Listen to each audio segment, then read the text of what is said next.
Hello and welcome to another episode of the HappYness Helix podcast. We have a guest today, another person that I've known for 40 plus years from school. There are two kinds of students that go to school. Two kinds of people that go to school. The first one is actually a student who learns.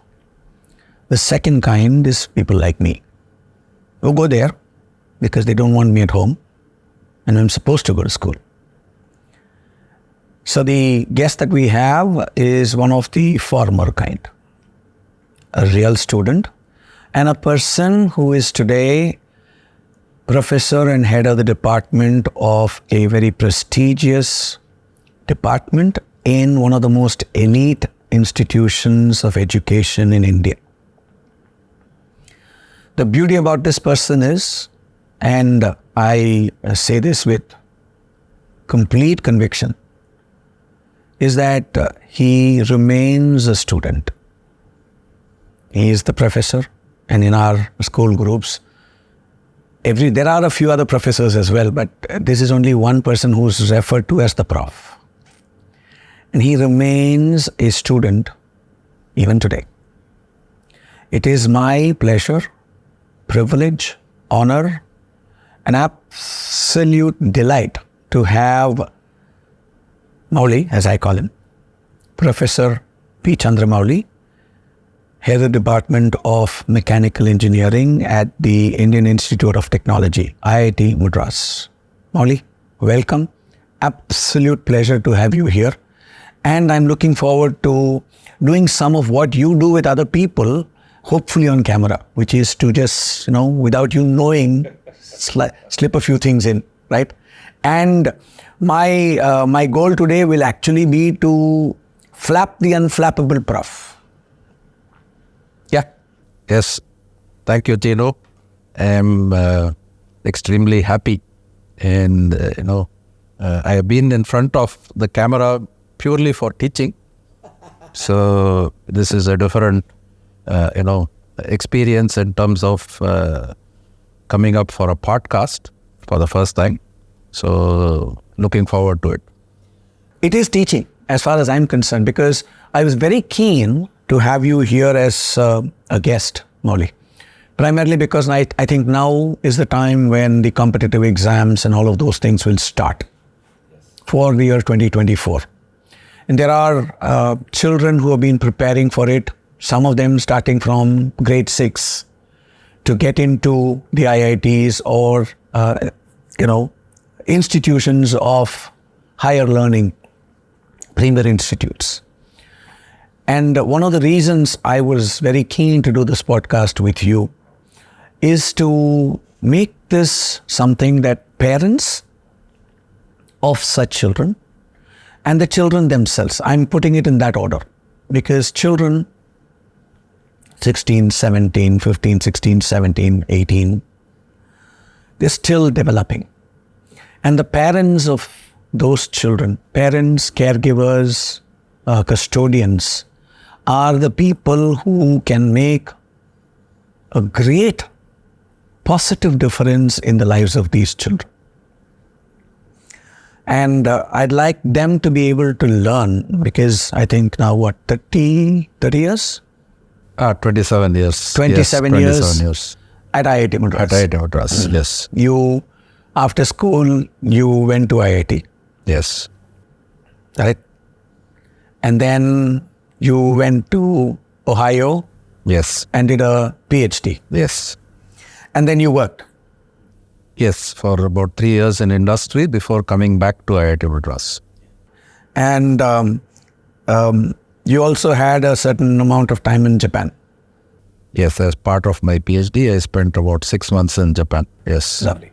I'm going to touch upon that as well, because I think you shared a few stories of how it is in Japan, yes, what the approach is, and how it is slightly different to what we have here. And then you decided to come back here, right? Yes. And take up a teaching position with your own, alma mater. Yes. Alma mater, Yes. right? IIT Madras. First question, why? Yeah, very good question. I think this question has been asked probably, people have stopped asking now. This was, when I came back in 97, that was the first question. Why did you come back? There were several reasons, that triggered the coming back to India. The first thing is that although I was in industry, one of the things that happened is, having done a PhD, I really wanted to stay connected with technology. And in a couple of years, I realized I was rising up the ladder and doing more management than technology. So I quickly realized that industry is probably not where my career is, even though, over the years, industry has been trying to address a alternate growth path for people who are, more technology oriented, don't want to do the management stuff. But I don't think industry has been too successful in that model. Mm-hmm. So given that I wanted to stay in a technology role, coming to academics was, or getting into academics was the basic thing to do. And believe it or not, it was extremely competitive in the US in the 90s. For every single professor position that was advertised, and mind you, in my domain, which is noise and vibration, there would be 300 people applying, all specialized in noise and vibration, competing for a single position in any particular university. So this was the kind of competitive environment. That was number one. I did manage to attend a few interviews, but unfortunately didn't get offers. Then I ran into one of my professors in a conference, and then we started talking. He said, why don't you come back? So then this thought, that was in 95.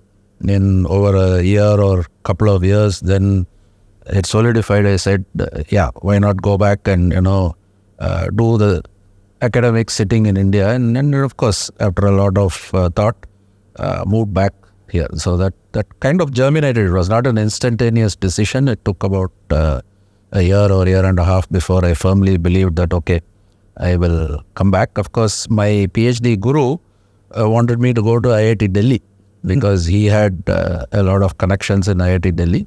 I did get an offer there, but the fact that family was here in Chennai made me decide, to come back to IIT Madras. So I joined in 97 April. So this is now 27 years complete. Wow. So as we speak.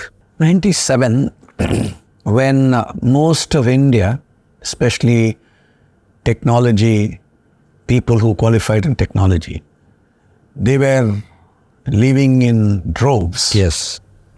Right? For greener, better pastures. You actually did the reverse. Yes. Right? So going against the time. Right? I think you've touched upon this, but I'd like to touch upon a different aspect of this. What was your emotional state when you were doing all of this? Was it a brain, logical, rational kind of decision?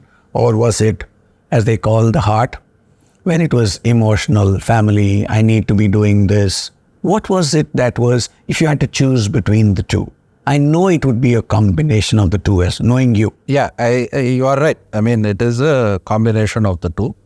And it was a seesaw battle between the emotion and the logical aspect of this, because one day you get up and say, am I doing the right thing? The brain kind of starts asking you the thing, what are you going to lose? So, and then of course, as you said, the fact that, so the pros basically is an emotional one, that I can be back with the family. And then, people say, well, but, the institutions and IIT included at that time, from a, let's say, world viewpoint, while we were very good at that point in sending undergraduate students across the seas, we were not very well known for the research that we were carrying out. I'm sure, very good research was going on, but the standing in the global index, I don't think it personally matters, but many people looked at that and said, you're going back to an institution which is, a great institution, but is not very globally recognized at that point of time. Sure. Of course, today we are, we have changed that perception, and we are one of the, most recognized globally for the kind of research that we do. So, but at that point, this was the seesaw battle. I think finally, it was more the emotion that, that I should come back and spend time with the family rather than being sitting in the US. And certainly, of course, the other logical thing that came was, which is part of everybody's thing is salaries were not spectacular. I was going to come back from a private company that I used to work for to a government institution with its set pay scales. Not so, of course, over years it has improved tremendously, but in the 90s it was not exceedingly great pay compared to the corporate or private sector. But as I said, the main motive for me was I wanted to do, stay put in high-level technical areas. And at that point of time, I don't think in the corporate world in India, there was scope for me to come and do that. So that's the other reason I could have chosen. In fact, I was asked by my company in the US whether I would like to take up a position in India. And they were willing to consider it. You seem so keen in going back. Why don't you take up a job in our company? But it wasn't very appealing to me because so I knew that they were dependent on the parent company for all this technology, and I wanted to basically do something on my own, develop some new things. So it was a nice opportunity. I don't think I have one single regret to this day of coming back.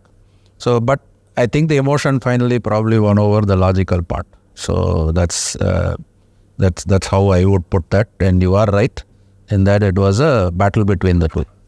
I read somewhere, excuse me, I read somewhere that when thinking and feeling collide, feeling always wins. Right? That when the heart and the brain collide, it's always the heart that wins.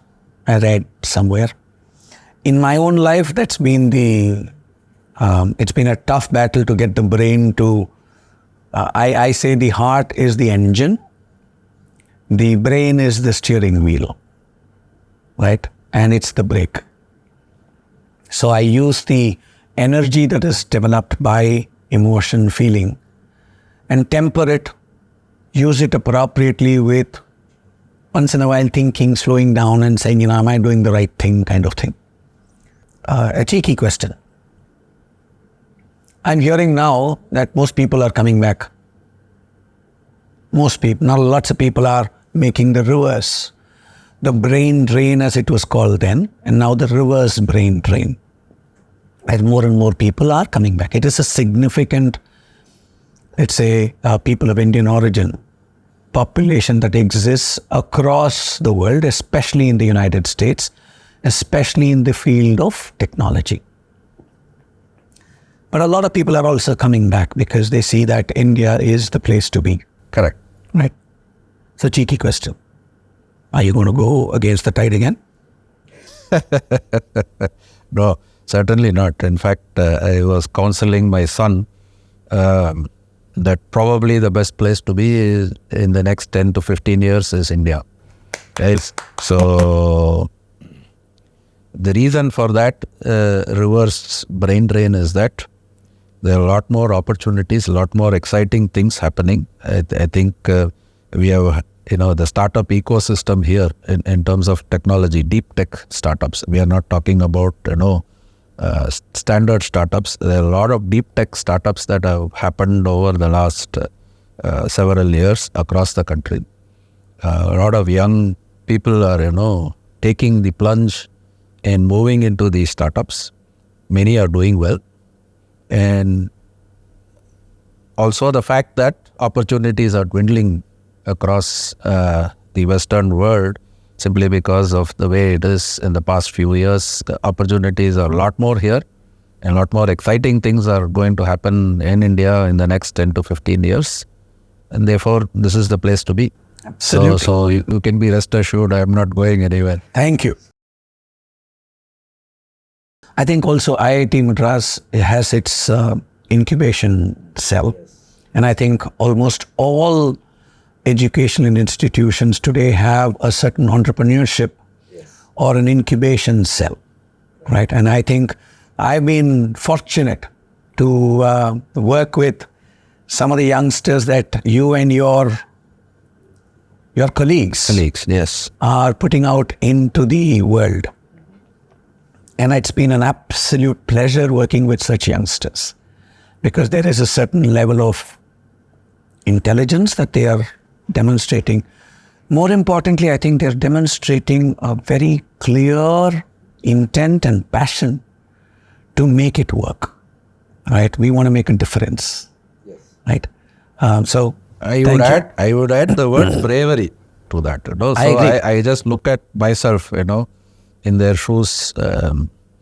We could have done that, 30 years ago when we were coming out of the institution. Not many of us. I mean, I'll speak for myself. I don't want to tar my entire batch with that brush. But I guess, it's also a matter of where the society was in those days, right? So 90s.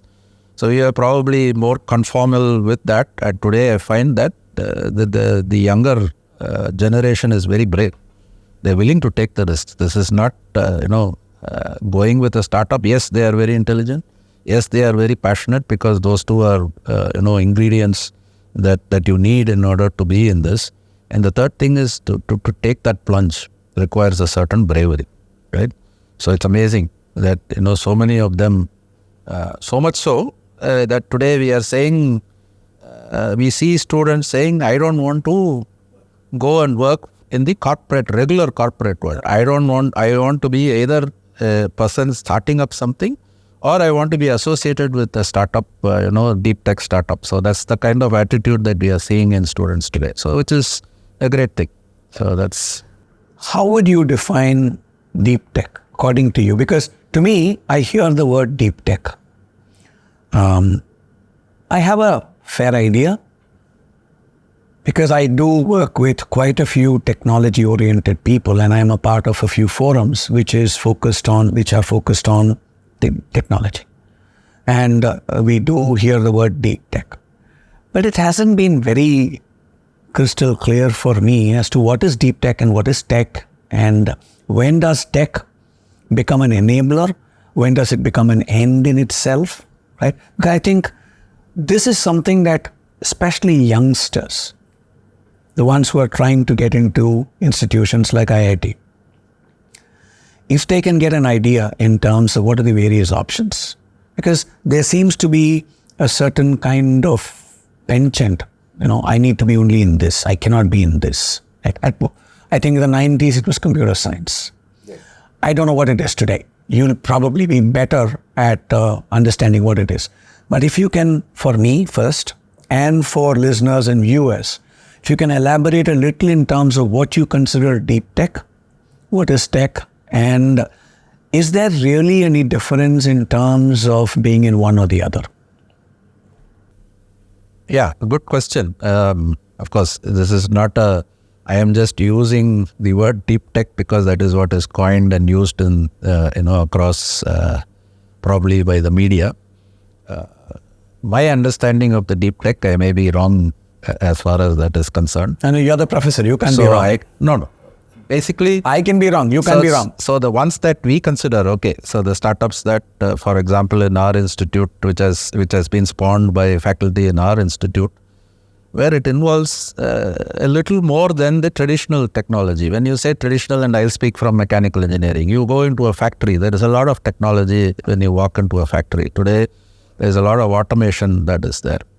Forget about even without the automation, you have machines. So that is technology, the making of a machine. So I have, what we call as CNC, which is computerized numerical controlled machines, which will do all the machining. So if I take, it is like kind of sculpting in some sense with a metal, a sculptor. So we are in some sense, now I'm, an artist in some way.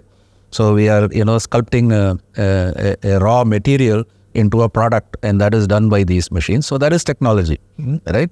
So technology, this is manufacturing technology, but at the other end is somebody who has kind of visualized the concept, saying, it's going to be a car or a pen or whatever it is. So the product that is visualized, that is, in mechanical engineering, is a designer who designs this technology. So that is technology at one level. Now then, to give you an example, so let's say, we have, for example, I have laid down pipes everywhere underwater.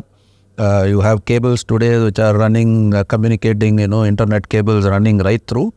And you now want to say, okay, so laying that is technology, right? So going down, because that is somewhat standardized today. Maybe when, 50 years ago, that was deep tech, because nobody knew how do I actually, put this underground cable under water and then run it from here to Dubai or whatever it is, right? Because that's how these things communicate.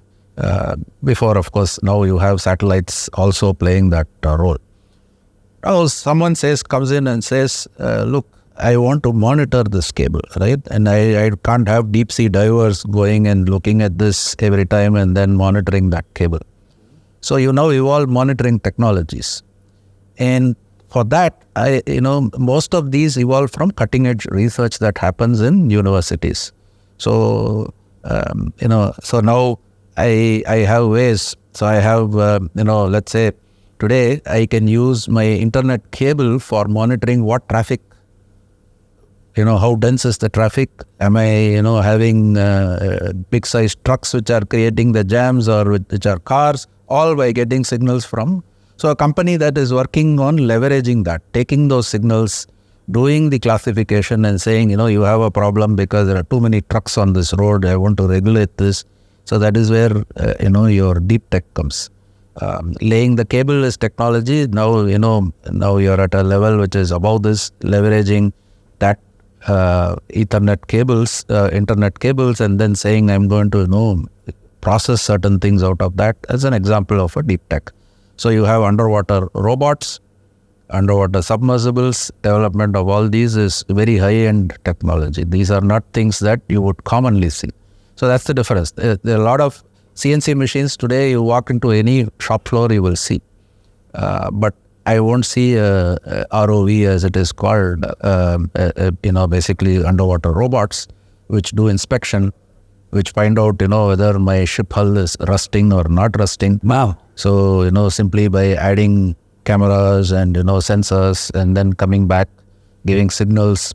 And so that forms deep tech. That is what. You asked what is hot today.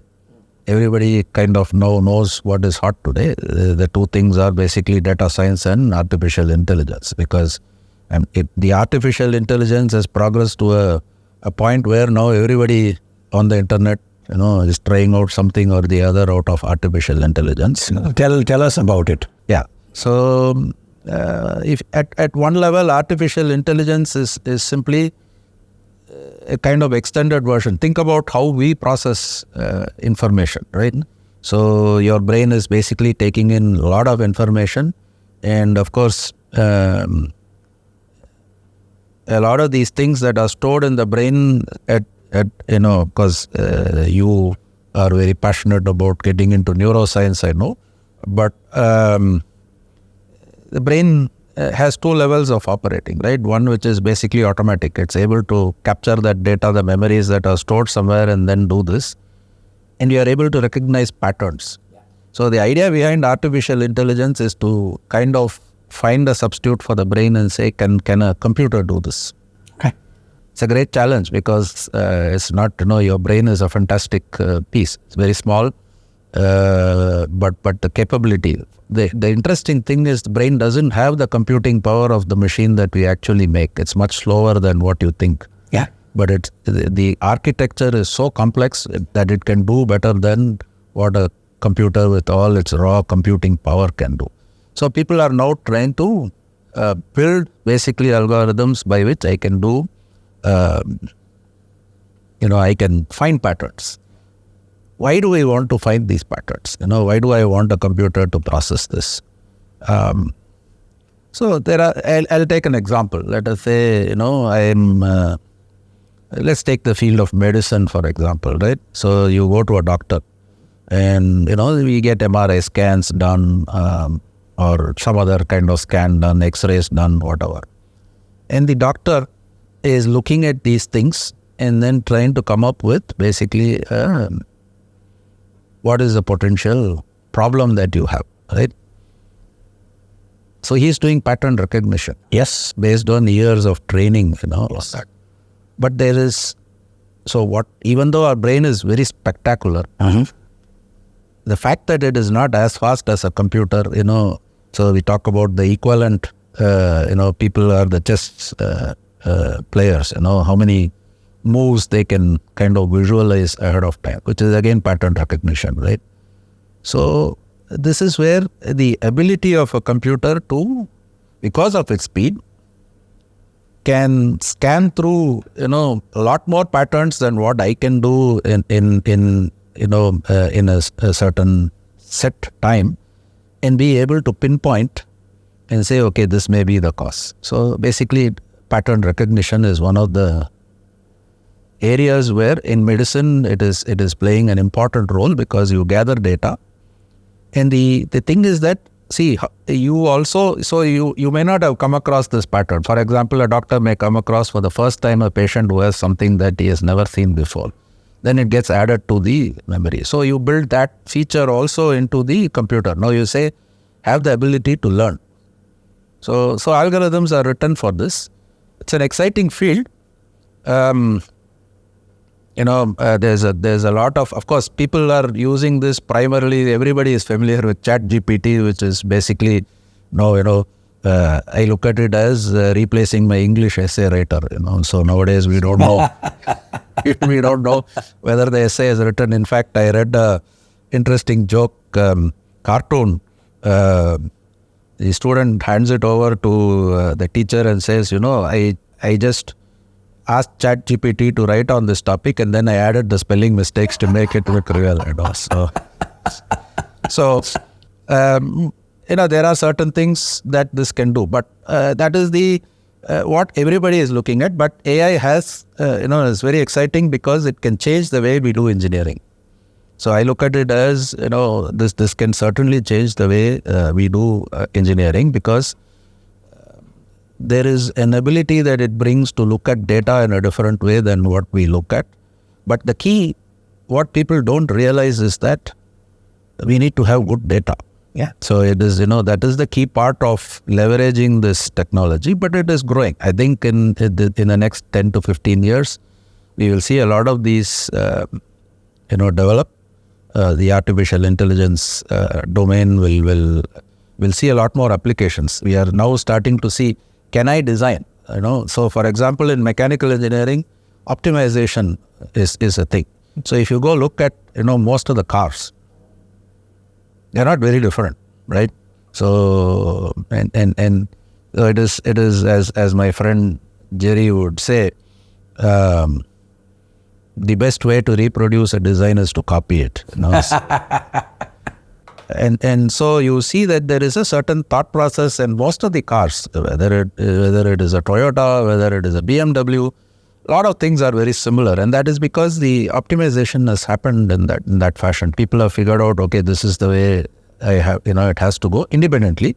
And then, of course, they also look, hey, BMW has done this, or Toyota has done this, let me copy that. So as long as you don't infringe any patents, you will be able to copy that idea, right, or steal that idea. But here is where, the ability to optimize in the design stage. I can look at multiple designs fairly quickly, which I cannot do, in a conventional fashion. So AI and data science plays a role in doing something like that. Similarly, on the manufacturing, so one of the things that when we manufacture, of course, people used to have goals. In my company, we used to say 0 defect products in 5 years. I don't think, this was a nice slogan to put on the table. I don't think any manufacturing process in the world today can make 0 defects, but it's a goal that you strive against, right? So 0 defects in 5 years. So the question is, how do I improve my process? At the end of the day is, because defects essentially mean it's a cost, right? I'm looking as a manufacturer to drive my cost down. So if I reject more parts, then I'm paying for it in some way. So here is where, again, looking at your manufacturing process, optimizing that, finding what is really causing these rejected parts, artificial intelligence has a role to play. Today, there is a concept called Industry 4.0. So, you look at the evolution you had. 1.0 was the Industrial Revolution, which was about 300, 400 years ago. And then you have various stages of manufacturing. Industry 2.0 is when Ford introduced basically the,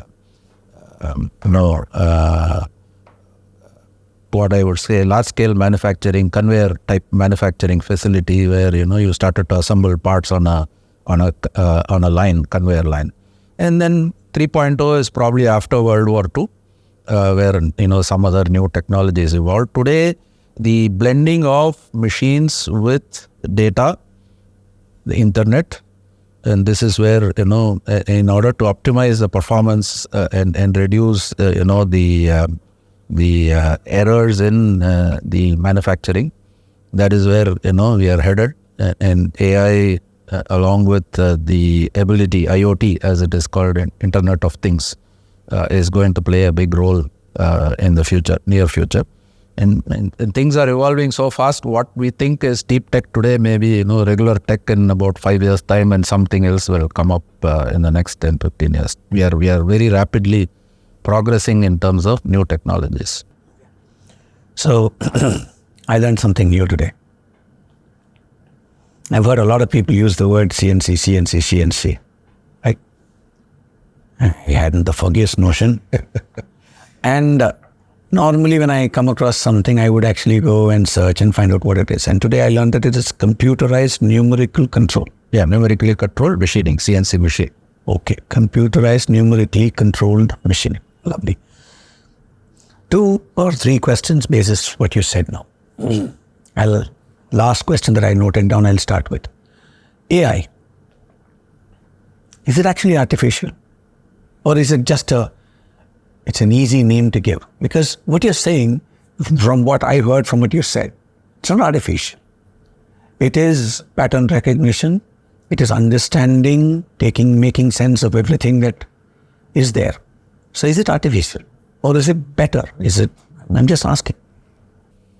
No, again, somebody gave the name artificial intelligence, right? Because when you are trying to build something into a computer, so we are supposed to have the natural intelligence or the opposite of that, natural stupidity, right? So all of that is tied into that.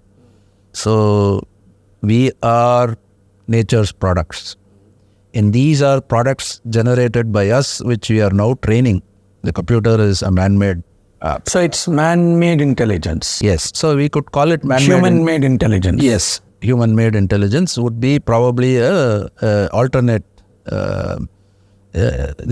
But remember this, the training is being done, all the algorithms are being done by humans. Yes, absolutely. And we had the famous meltdown of one of the largest companies now, which is in the news, where the biases of the humans programming that AI engine threw out a lot of people highly debatable stuff. Correct. People are talking about responsible AI because, but there is an element of learning that is built into this, which the computer itself is, but again, that algorithm is being built by the humans into this. So maybe instead of artificial intelligence, you can call it as man-made, or better thing is human-made intelligence.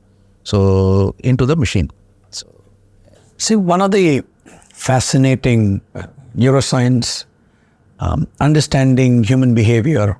So I'm a social scientist in that sense. So when I was accessing some of the data on this, exactly some of the examples that you took, doctors, 2 things come to mind.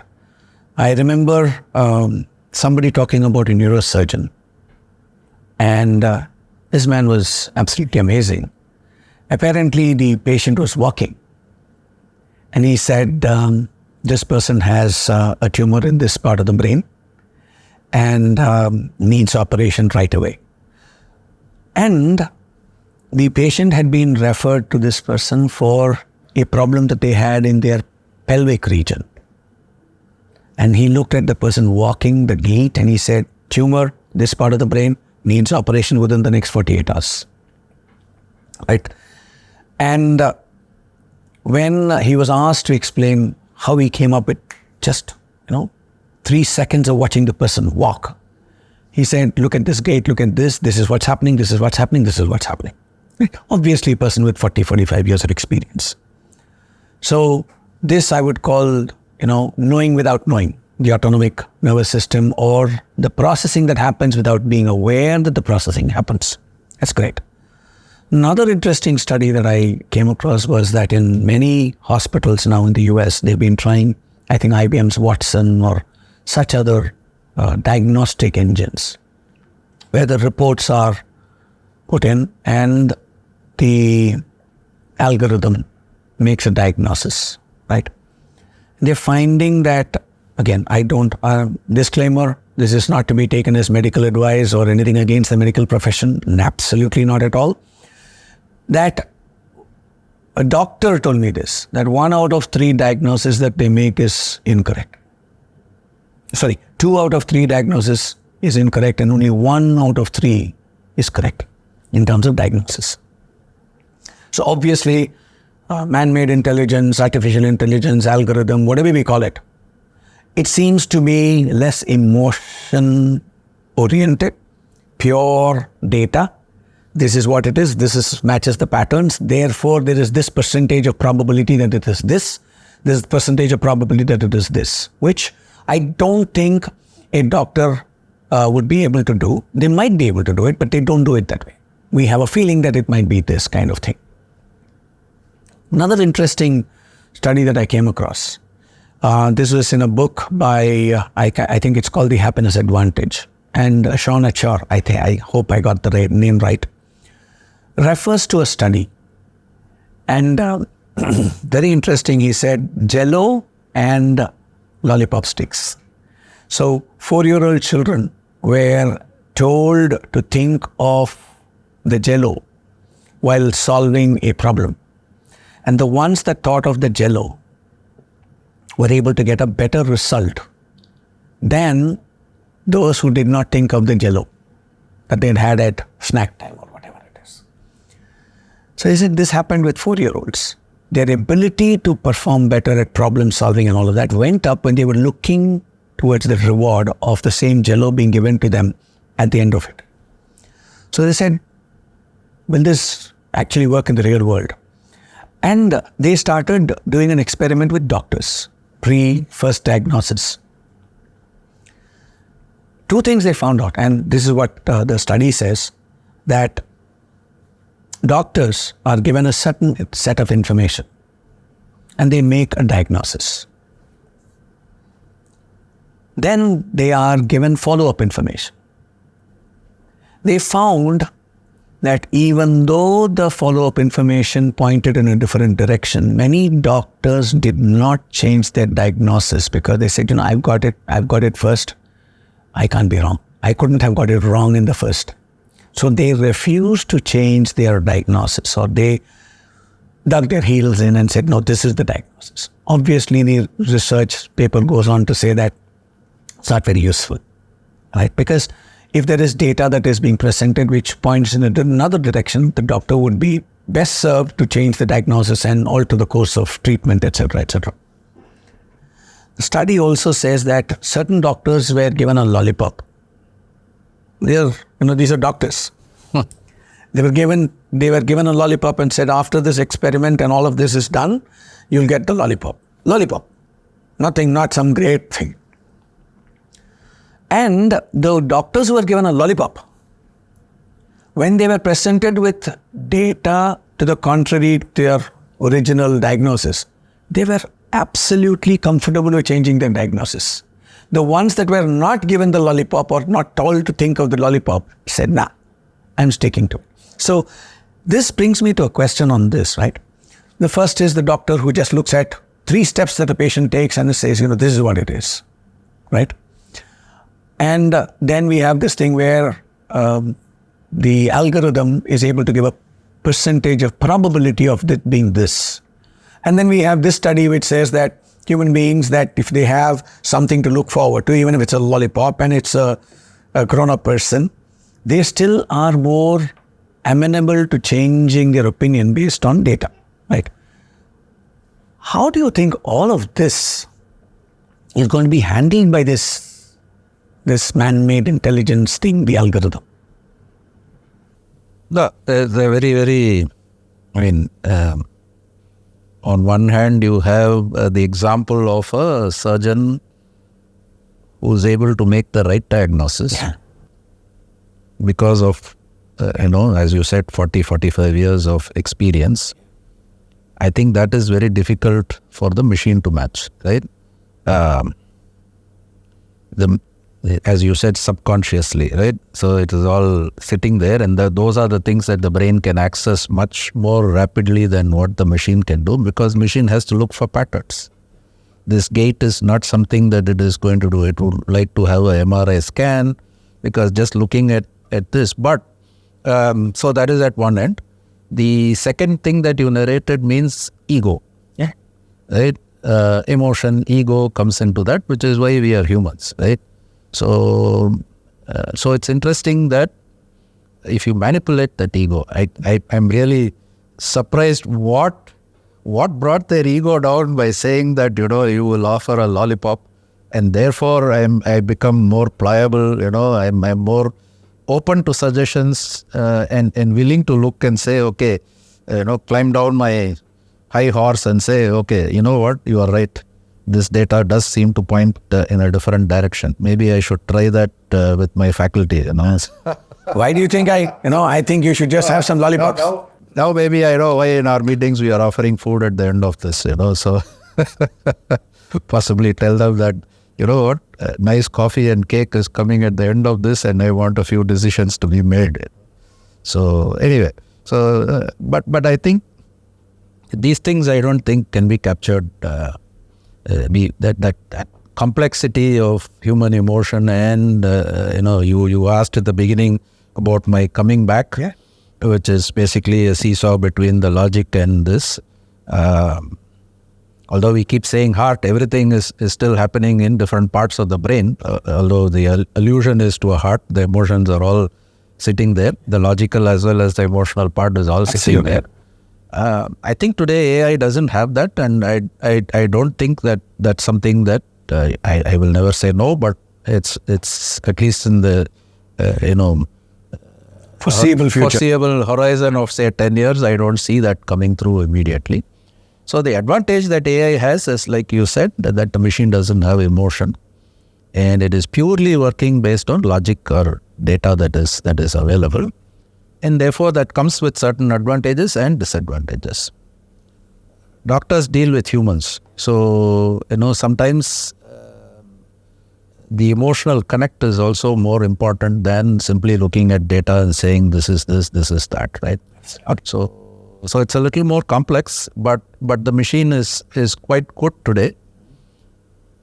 In situations like the second one that you narrated, where I can now improve my accuracy, which is good, because it is scary to note that doctors can make an error 2 out of 3 times, right? And I have read several things where simple surgeries have gone wrong for various reasons because of this decision making, and more importantly, in situations where there is stress, like in an operation theater. These kind of intrusions can be very helpful, because the machine is going to tell you, do this, do this, do this. When you're looking at a robotic surgery, for example, some of these things get replaced, the precision improves, no doubt.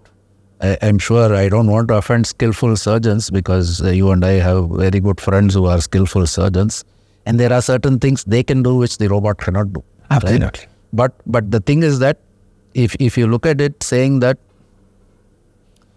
I can remove errors, certainly. But I think the key is, that is where this responsible AI, how far do I use this? Where do I stop with this technology? Where do I rely on my skill?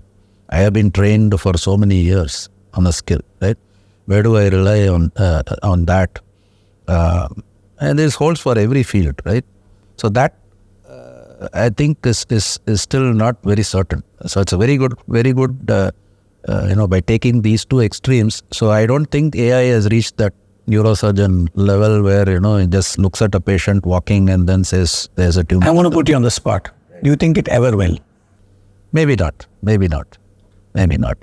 So, let's look at my own experience, right? So like a neurosurgeon, as I said, I specialize in noise and vibration, right? Anyone who's been in the field observed that, I've been in IIT Madras for 27 years, but my journey started before that, getting into that field. So I would say about 35 years I've been immersed in this. And so in some sense, I'm doing data science and I would say not artificial intelligence, my own intelligence. A lot of things are stored. Every time I visit a factory, I see a problem, so I access this and then I say, okay, you have a resonance problem. And then there's a famous story of von Karman, so of course, very similar to this neurosurgeon story. So von Karman is a very famous physicist. Actually, most physicists and mathematicians, by the way, about 100 years ago, were all engineers.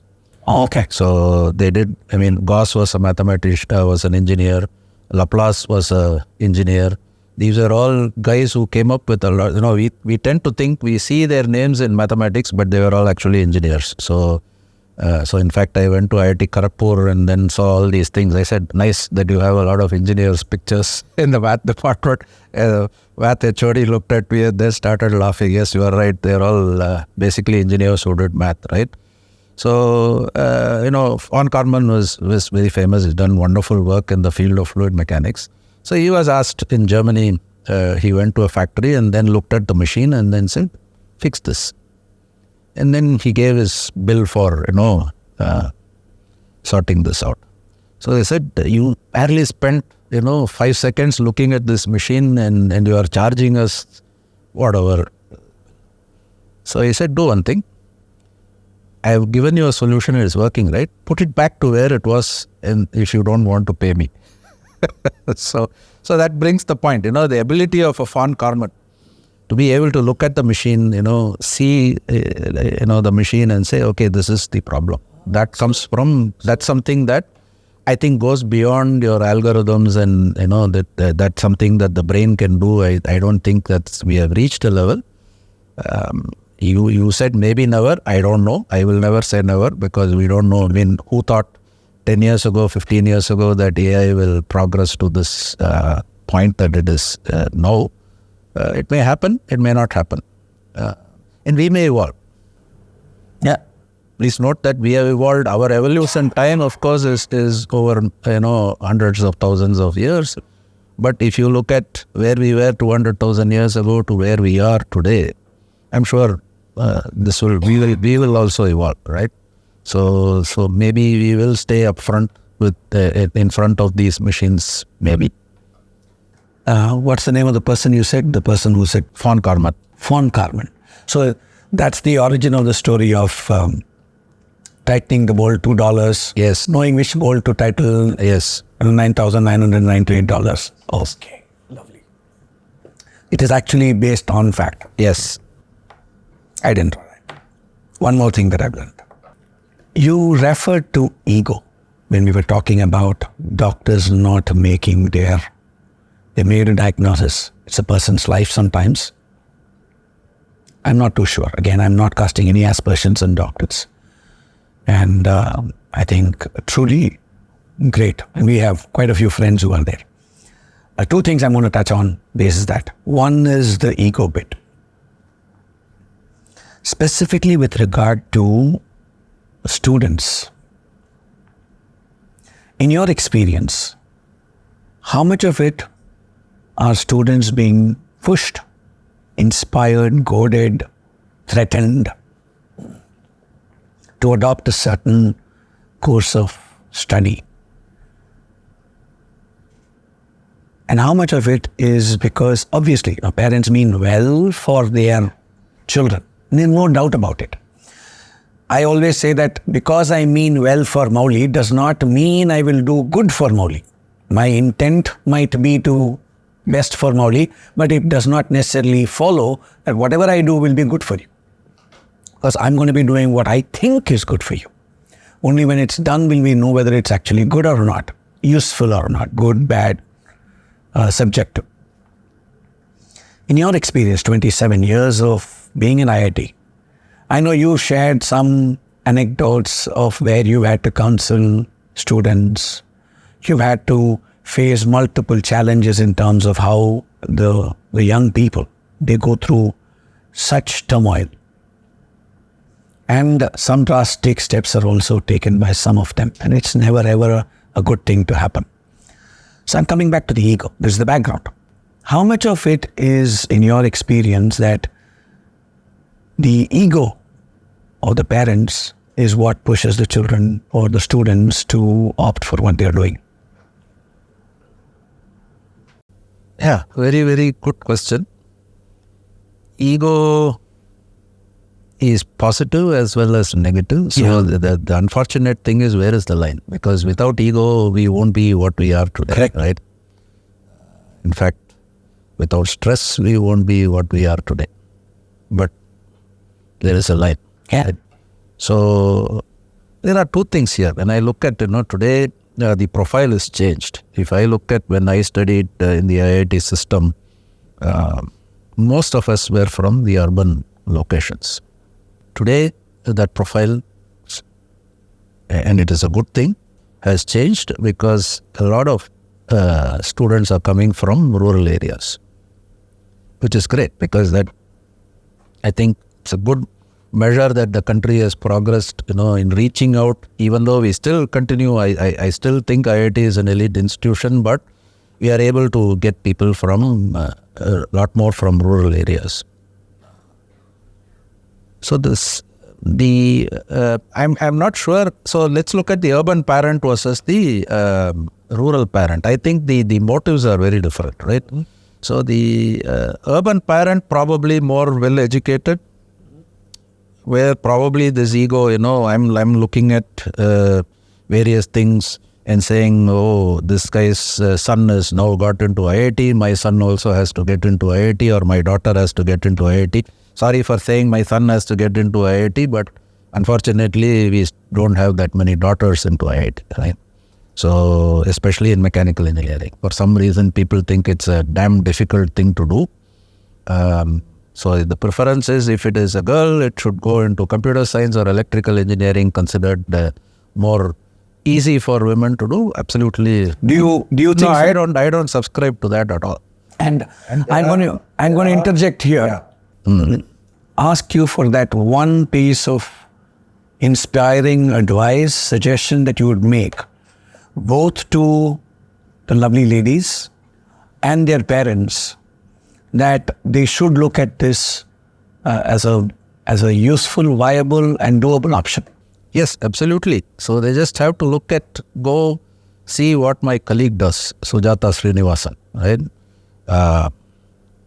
Graduated, she is also came to IIT Madras, and probably in her batch was one of the few doing mechanical engineering, maybe one or two. I have to ask Sujata that. Look at where she is today, right?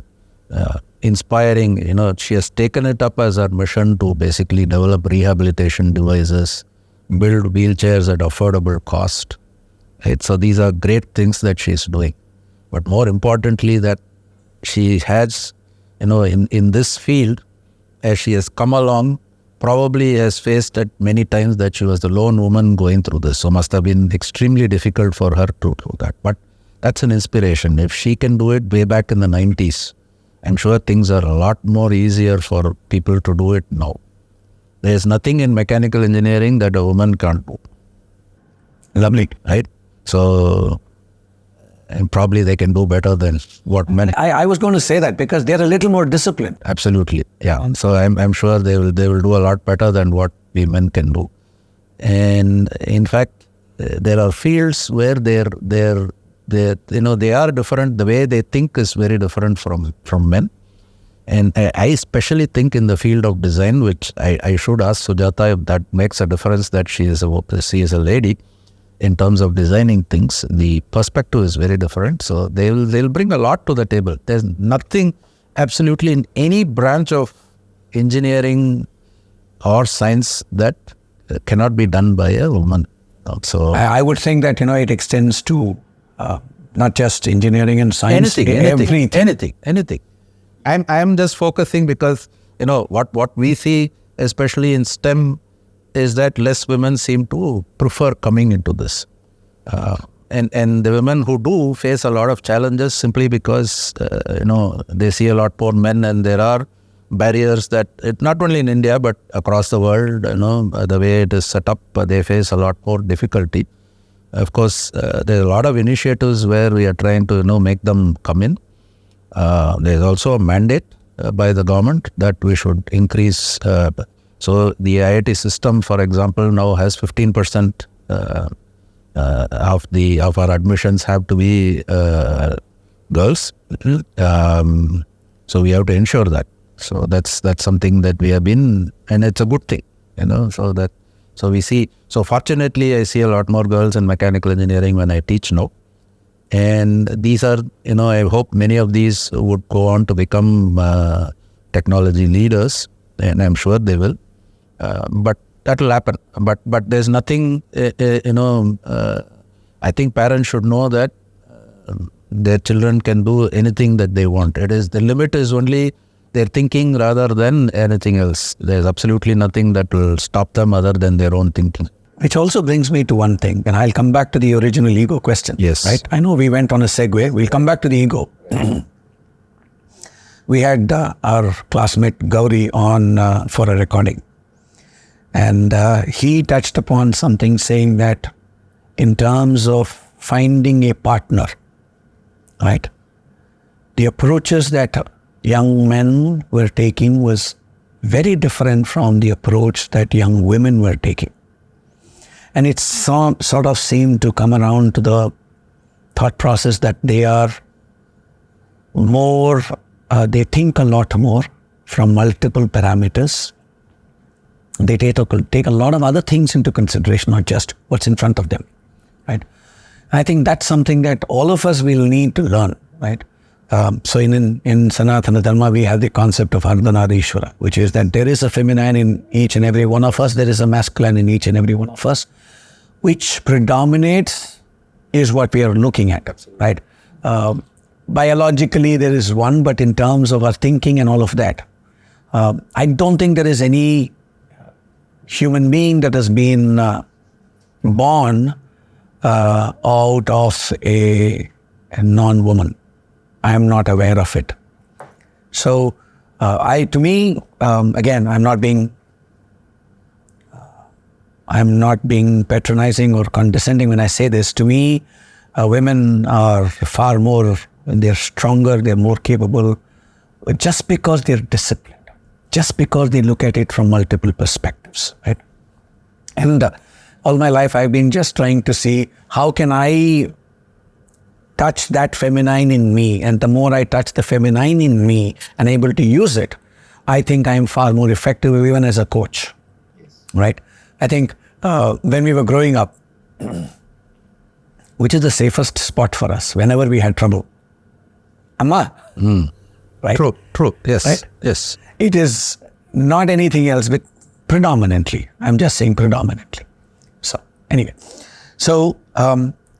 I'm going to come back to the ego question. Yes. But there is an important question that I want to touch upon, and this is very, very important to me, and I hope it is important to people who are listening or watching this. You said, I consider IIT an elite institution. What defines elite?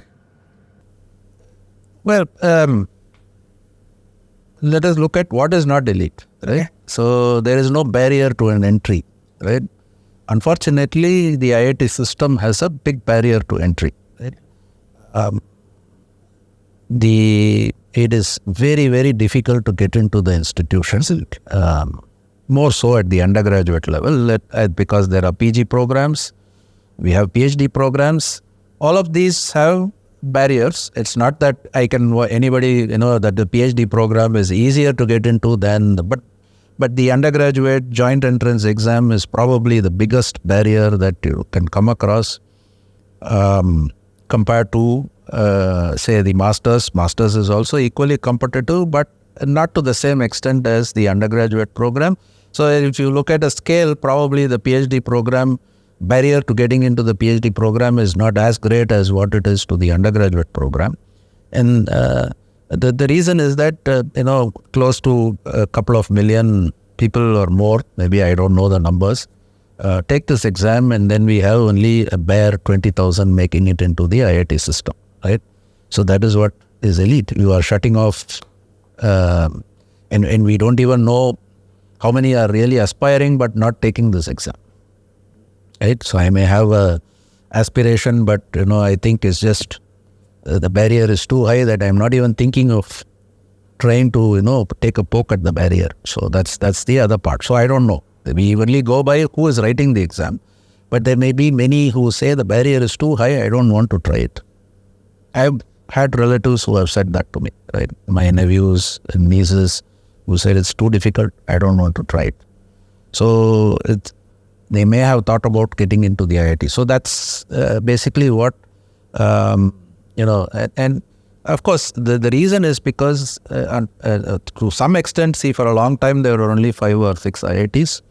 And now, of course, there are there is one in almost every state. So which has increased the numbers, but we still admit only about 20,000, right? So one of the ways, and our own institution has also done this, is to say, how can we reach out and make it less elite? So the silver lining of this COVID is the switch to online mode of teaching. So the ability to say that, look, you are not going to be in my class, but I am going to share my knowledge and then make it accessible to all of you. That is one way that we bring down the elite quotient in some sense. And this wonderful thing called NPTEL, National Program for Technology Enhanced Learning, which basically has, I just don't know. I mean, it's grown so much that there are probably thousands of courses that you can take through this NPTEL. I didn't even know that thing like this existed. So NPTEL. NPTEL. This is a National Program for Technology Enhanced Learning. This has come as a boon. I would say this has been these IITs, IISc and NIT's biggest contribution to the country has been in democratizing education through this NPTEL program. So we have some of the best teachers recording lectures and putting it online for free. So you're one of them? I am one of them. There are but a small speck, and the thousands of people who have done this. And you see, students in colleges sitting some part of India, say rural Maharashtra or whatever, they can, as long as they have a decent internet connection, can actually listen to those lectures. And in fact, many of the AICTE curriculum now says you could do 1 or 2 of these courses and get certification. We have progressed to a point where you can do these courses, get certification, which is run. The beauty of this certification is that the exam is offline, and we have partnered with a corporate giant in order to run this across so many centers in the country. So there probably is a center which is near you within 40-50 kilometers at most, where you can go write the exam and you have a certificate to show I have done this course, say coding in Python, for example, which is a very popular course. I'm just quoting an example. So these are things, which is now taken up, and there are now online degree programs that, of course, we have pioneered, and many others have also now started offering these online degree programs, which means, people can sit at their home, and you are getting now access to the kind of resources that, was, as when I said elite, is now being somewhat, we are democratizing and saying everybody can have access indirectly, right? So even though you're not there, I'm giving you the best of these resources to be able to do. Of course, it's very difficult to do an online mechanical engineering program. So typically these things are more oriented towards computer science. But interestingly, we have there are programs on electrical things with an offline visit to various campuses, touch and feel kind of thing, so that they do labs, because that's part and parcel of engineering. Cannot be done only with pencil and paper. You need to dirty your hands. So those, we do have a 1 week or 10 days session where that kind of thing happens. So in that sense, this COVID has accelerated that process, because we have realized now. I didn't do any online teaching till COVID struck, and I was completely clueless, So I remember writing to my director and say, what should I do? He said, the least you do is put up the slides and talk. I don't know what you will do, right? So the minimum set that you have to do, because students cannot come to campus, you are sitting there, you have to, give them the lectures. And I have been, for a long time, a chalk and talk person. So, in fact, one of my teachers, gurus from who taught me heat transfer when I was a student, and I was fortunate to have an overlap with him when I joined IIT Madras. So he called me one day and said, "You are spoiling the kids, man."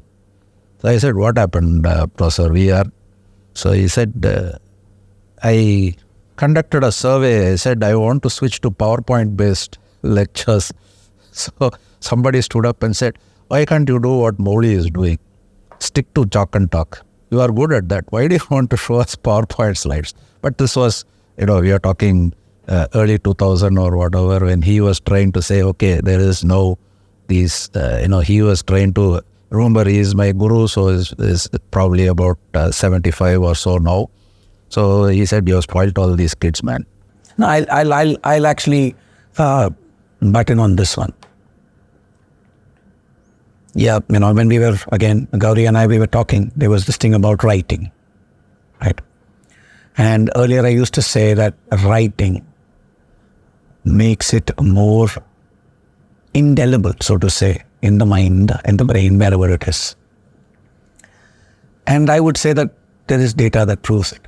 Till I came across Shubhaman's podcast, where he was speaking with an auditory expert, speech expert. And then we found out that multiple parts of the brain are involved when there is a writing involved. For the writer, I'm going to give you a different example. I use a lot of,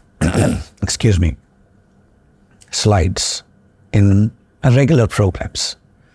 But when I'm doing my one-on-one, I find that if I go to the whiteboard and write, as I'm speaking to them, write what it is.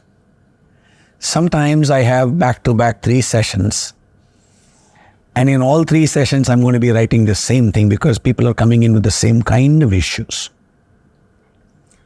I find that if I'm writing as I'm speaking to them and get them to write something, answers on the board as I'm speaking with them, they seem to learn, internalize, and be able to use that knowledge much better than if I was to just put up a slide.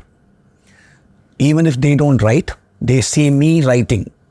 There's a sequence, right?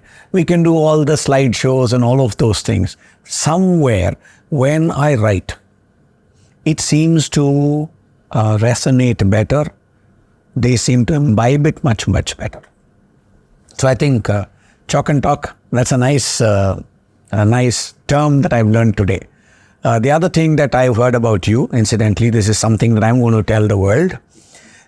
This is from other students of IIT Madras, where when I tell them that I'm Professor Chandramouli's classmate and dear friend, I haven't come across a single person who said anything that is not nice about you.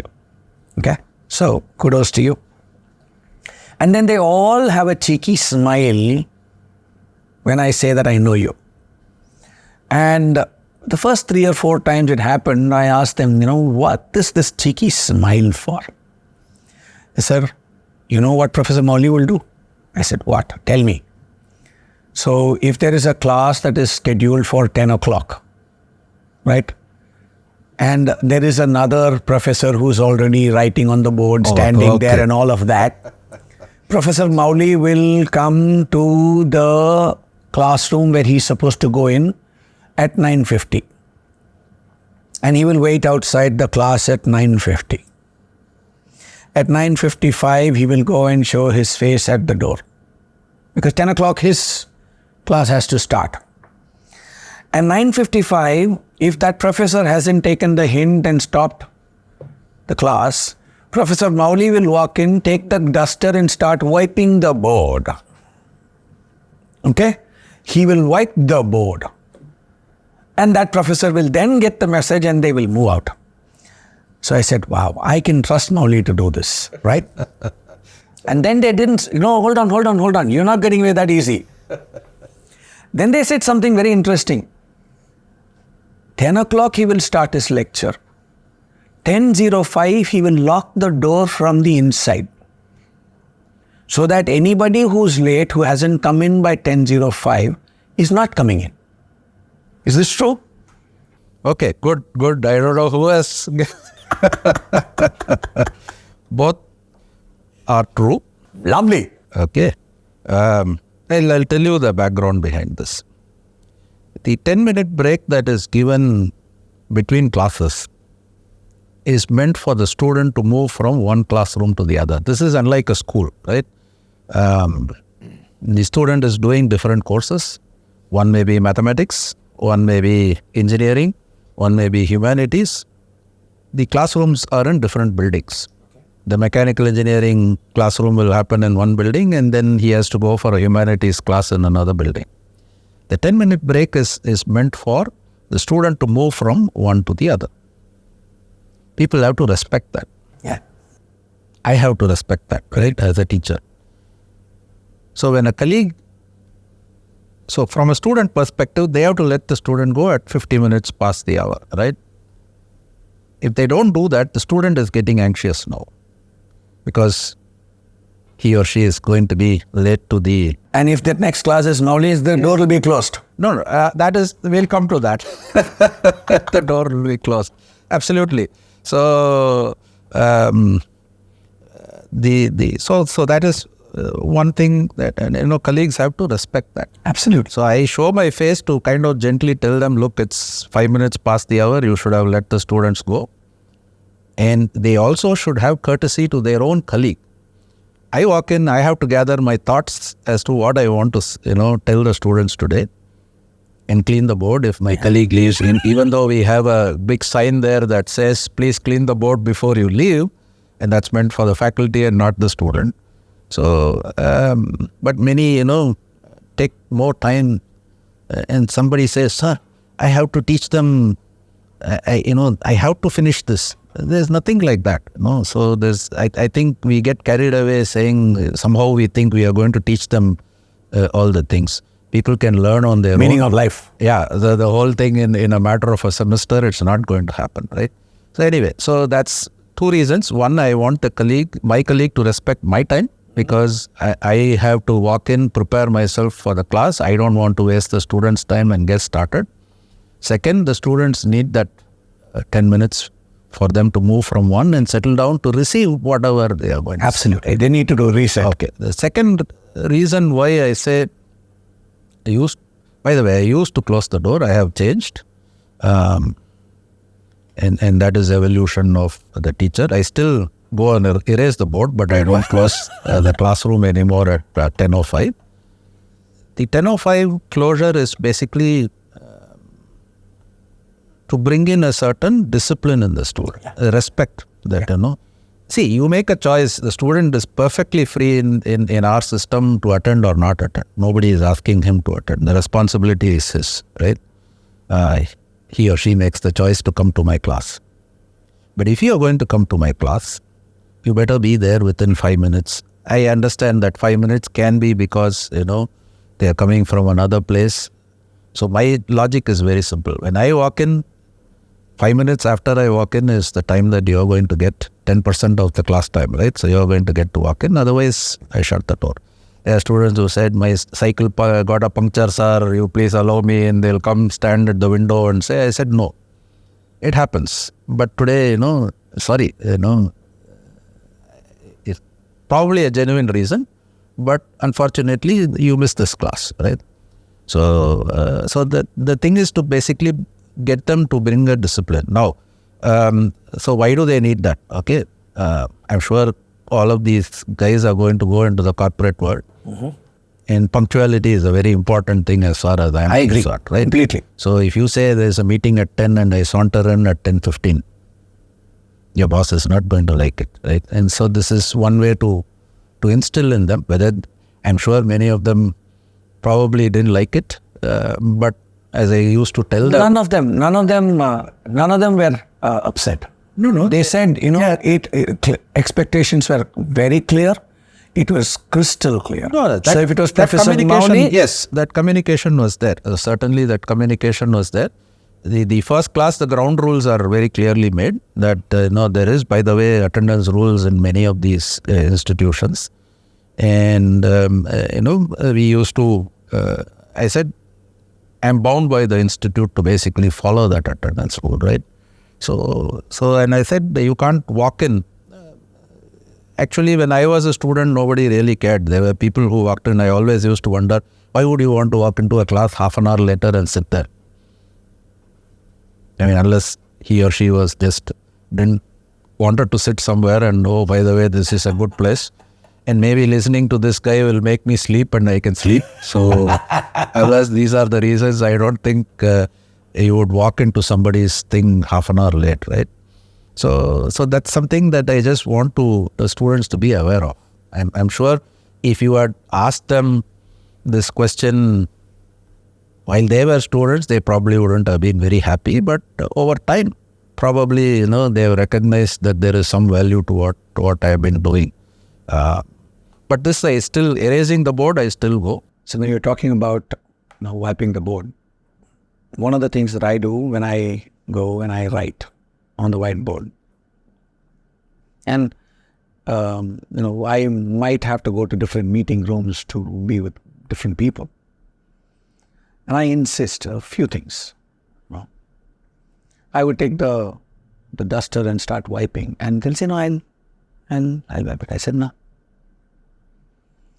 So, leave the room the way you found it is the standard question that I get asked. And I say, no, I want to leave the room the way I want to find it. Right? It's not about me leaving the room the way I found it. If it was a mess, did I like coming into that room? No. I would actually wipe the board. When I was in corporate employment, a fairly senior position, having another fairly senior person reporting into me. And I would do my one-on-ones. And the person walked in with their laptop. And they knew that I was very particular. That start time, end time were both sacrosanct for me. So if it was 10 to 10:45, 10 to 10:45 it was. 10:46, not acceptable. 10:01, not acceptable. So I'd say, I don't care a damn. If we've got a calendar invite at 10 o'clock, you be there at 10 o'clock. Whatever happens, we are completing at 10:45. It's up to you. Right? And don't think that, you can use this to get away with some of these things, because then I will focus only on the things that I need to take care of. Right? No. So once when this person walked in, I looked, and they turned their laptop around, and I looked at it and said, hold on. And the person said, what? I said, hold on. Please switch off the laptop. I said, what, sir? I said, no. And what, GS? I said, no, stop. Switch it off. So they switched off the laptop. I opened up my desk. I took out a Colin, a glass cleaner, some cloth, all of that. And I said, give me your laptop. I sprayed it, wiped it, and wiped. And I do it. I said, no. You should have done it. You haven't done it. So I'm going to do it now. And it comes out of your 45 minutes, whatever time it takes. Wipe it, clean the keyboard, turn it over. Took about 10 minutes. Do a proper cleaning, it will take about 10 minutes. If it hasn't been cleaned for such a time. Yeah, that's... Wiped it, cleaned it. And then I said, switch it on, polished it, all of that. And the person said, I have learned something. I said, what have you learned? Said, these are the small things that make the difference. So this person went on and said, normally people say that the devil is in the detail. After watching you, I can absolutely say that God is in the detail. Thank you. So I think somewhere, I think it also has a lot to do with not just our families, our background, the culture. It's to do with the school that we went to, where there was a certain specific requirement in terms of discipline, a specific requirement in terms of adhering to time, right? And I don't think, because of, I used to get away with some kind of murder because I used to be on the sporting kind of thing. So I would always use that to be late to school. But I think I don't think you were ever late to school. No, I was ever late to school. Yes. Like, the model student for many was Mouli. You might not accept it. Yeah, it was not that I was trying to be a model or whatever. Like you said, it is something that was instilled in me by my parents. Absolutely. To respect, if a school is supposed to start at 9:10, I was expected to be there at 9:10. Not only that, I think all teachers also looked forward to you being in their class because you didn't create trouble. You actually did your job. You were intelligent and you used your intelligence for the right things. I was intelligent and I used it for different things, right? So I was outstanding student. You were actually outstanding in terms of your performance. So I think one lesson, I think this is something that I'm finding in my work with youngsters today. I don't want to sound geriatric when I say this, but I think these are the small things that make a lot of difference in terms of how they can do a lot other things in life. My favorite statement is, how I do one thing in life is how I do everything in life. Absolutely. Right. Yes. So I found you to be extremely precise. I've found you to be truly, admirably unflappable. Right? There have been, in the last couple of years, there have been extremely trying situations, events that you've had to go through. And even in all of that, right, I haven't seen you break stride in that sense, right? And you've continued. So I'm going to come back to the ego question. I haven't forgotten the ego question, okay? But I want to touch upon this. There are personal challenges, family challenges, extremely tough ones, right? And even through all of that, I found you extremely pragmatic,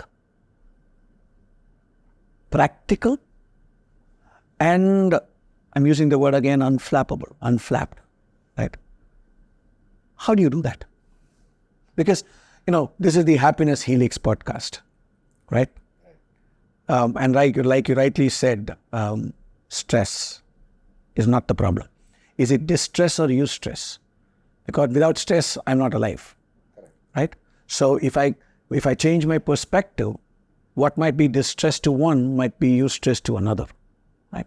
And I found this one admirable characteristic in you, that you're absolutely, and it's not that you are humorless. No. My nickname for you is very clearly, therefore, addressing the completely humorous side of Mouli. Yes. I'll bring it back to this. These personal challenges, right? Last 2 years, you and I, we've been talking, and even otherwise, I know that you've had your challenges. We've had multiple chats. How do you manage? Yeah, I think it's a question of not letting the emotions or the distress, as you said, it was there. It is, but trying to level off and say, okay, here is where. So one of the ways possibly is, I won't say distraction, but focusing on what I need to do, right? So, moving away from So those clarity of purpose. purpose, yes. So, these things have happened. One doesn't have control over these challenges that you talked about, that I have gone through. One can sit and ask the question, very often we see, why me? Why me? Yeah, so I think that doesn't help. So after a point, obviously, I'm sure that there have been moments, and it probably hasn't completely gone away, but it's getting fewer. But the question is, we have to move on, with these personal challenges. How do I, these have happened, not under my control. What do I do next? I have certain things to do, both personal as well as professional. So focusing on that has, kind of helped me to stay or find that balance away from and deal with those, challenges. What I'm hearing is that, I'm responsible. Yes. I'm taking responsibility, right? Yes, absolutely. I can't do anything about the cards that I'm dealt, Yes. like Randy Posh says. Yeah, absolutely. I can't do anything about the cards that I'm dealt, but I can definitely choose to play the hand the way I wish to, and I choose to, right? And that's what you're demonstrating. Yes, absolutely. I want to dial a little deeper on that one. How did you develop that sense of responsibility, right? All of us, we've learned it from observing caregivers, parents, adults, right? But I'd like to go one step further. I'm interested in knowing how you took that and made it your own, and now that has become the defining principle of how you live life. I can speak for myself. That has become the defining principle of how I live life, right? Much to the consternation of other people, they say, you're not getting irritated, you're not getting upset. I said, if I'm getting upset and something's going to change, great. Otherwise, what's the point in getting upset? My question, therefore, in this is this total, complete sense of responsibility for you and how you live life, right? How learning happened. What is it that you use to make it your own and your guiding principle? Right. I think that, like you said, a lot of inputs throughout the life, right? I spent quite a lot of time without my father being around, right?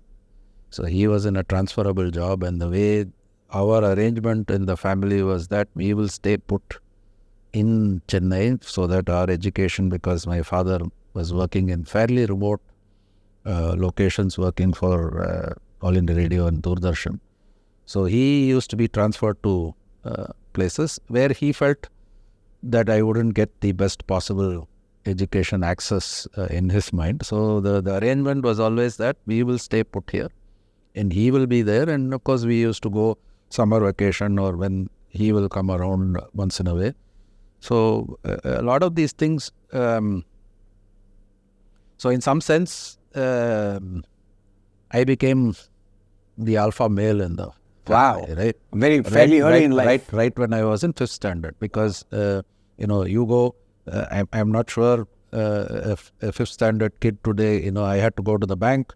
I had to go do a few things that, of course, my mother was equally capable. Not that she was not capable, but then the fact that so she said, "Look, you can take responsibility for these things. I will train you, and then you go do this for me because I am delegating this authority to you. It's not just." And what is interesting is that in our house, everything was shared. And my sister, of course, will constantly complain about the partition of labor. Why is he doing this and not, you should switch, she will say. So my mother will say, look, he is doing this. You go see another house.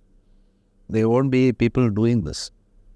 Right? If you look at our society at that time, the male kids were not asked to do certain things. But my mom didn't have such rules because she was very clear that, of course, the bone of contention for my sister was that she always got to do in her mind the dirty jobs and I was doing all the better jobs according to her.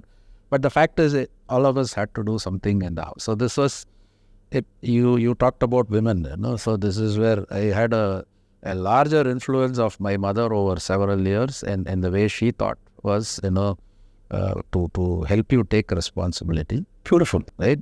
Assigning tasks to you, saying that you go do it. It doesn't matter. So I used to cook. I used to go to the bank. All of this when I was about 10, 11 years old, right? So this is one input. And the second input came after marriage. Again, a woman. Right? So these are people who have, whenever I don't want to take responsibility, which often happens. See, this you said, to be able to say that there are times when you don't want to do that.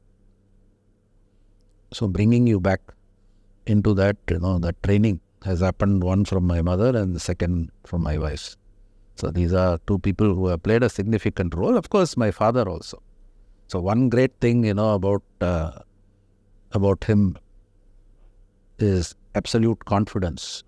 He says, look, I remember there's an anecdote. Somebody said, do you know which side of the hostel mess your son eats in? And my father had no clue. So in those days, this side was non-vegetarian and the other side was vegetarian. We used to get the non-vegetarian stuff on the other side of the mess. So he had no clue. He said, what is he asking? So I said, no, one side is non-vegetarian and he is indirectly asking you, do you know if your son is still vegetarian or he is eating non-veg stuff? So my father, once he figured out, he said, I know my son. So this is the answer he gave that gentleman. So that's the kind of confidence. He never asked me. Yeah. So he said no. So these are, so he says it is your responsibility. This is our culture or our social norms. I know, you will make the right choices. So all of these are pointers. So somebody is giving you that, putting you on the spot, saying you have to be responsible. Someone is trusting you, So you have to take that responsibility and not violate that trust. So these are all, I'm just giving you examples, but all of these, I think these three people have probably played a much bigger role in molding various things. And of course, I probably pick up from various people that you come across, right? So, and you're looking at them and saying, what makes them, there are things that I like in them, admire in them. So what is it? And then you kind of figure that out and say, these are, as you said, people who take responsibility for themselves. That is probably what is, making me feel that admiration or, respect for them. So, and it's a constant process. There are times that you're going to stray from that, responsible centric position, but, that, so like in vibration, you'll always come back to equilibrium, right? So the NVH, the V has to come back to equilibrium. So that is what drives. Seeing Kaustubh, your son, I can see that, that's what's happening to him as well, what he's been going through and how he's handling it. It's exceptional. So, couple of things. I'm going to let you in on one secret. You might have guessed this, but I'll let you in on that secret. Many a time that I would innocuously message you or call you, right? I would have had a message come in from Prabha before. Right? It said that, I think your friend needs your call. That's all it will say. It will not say anything more than that. It will just say, your friend might benefit from your call. That's all. And I wouldn't question anything. I would just say, I'd drop you a message and he'll say, hey, I was also thinking of talking to you. Right? So that would happen.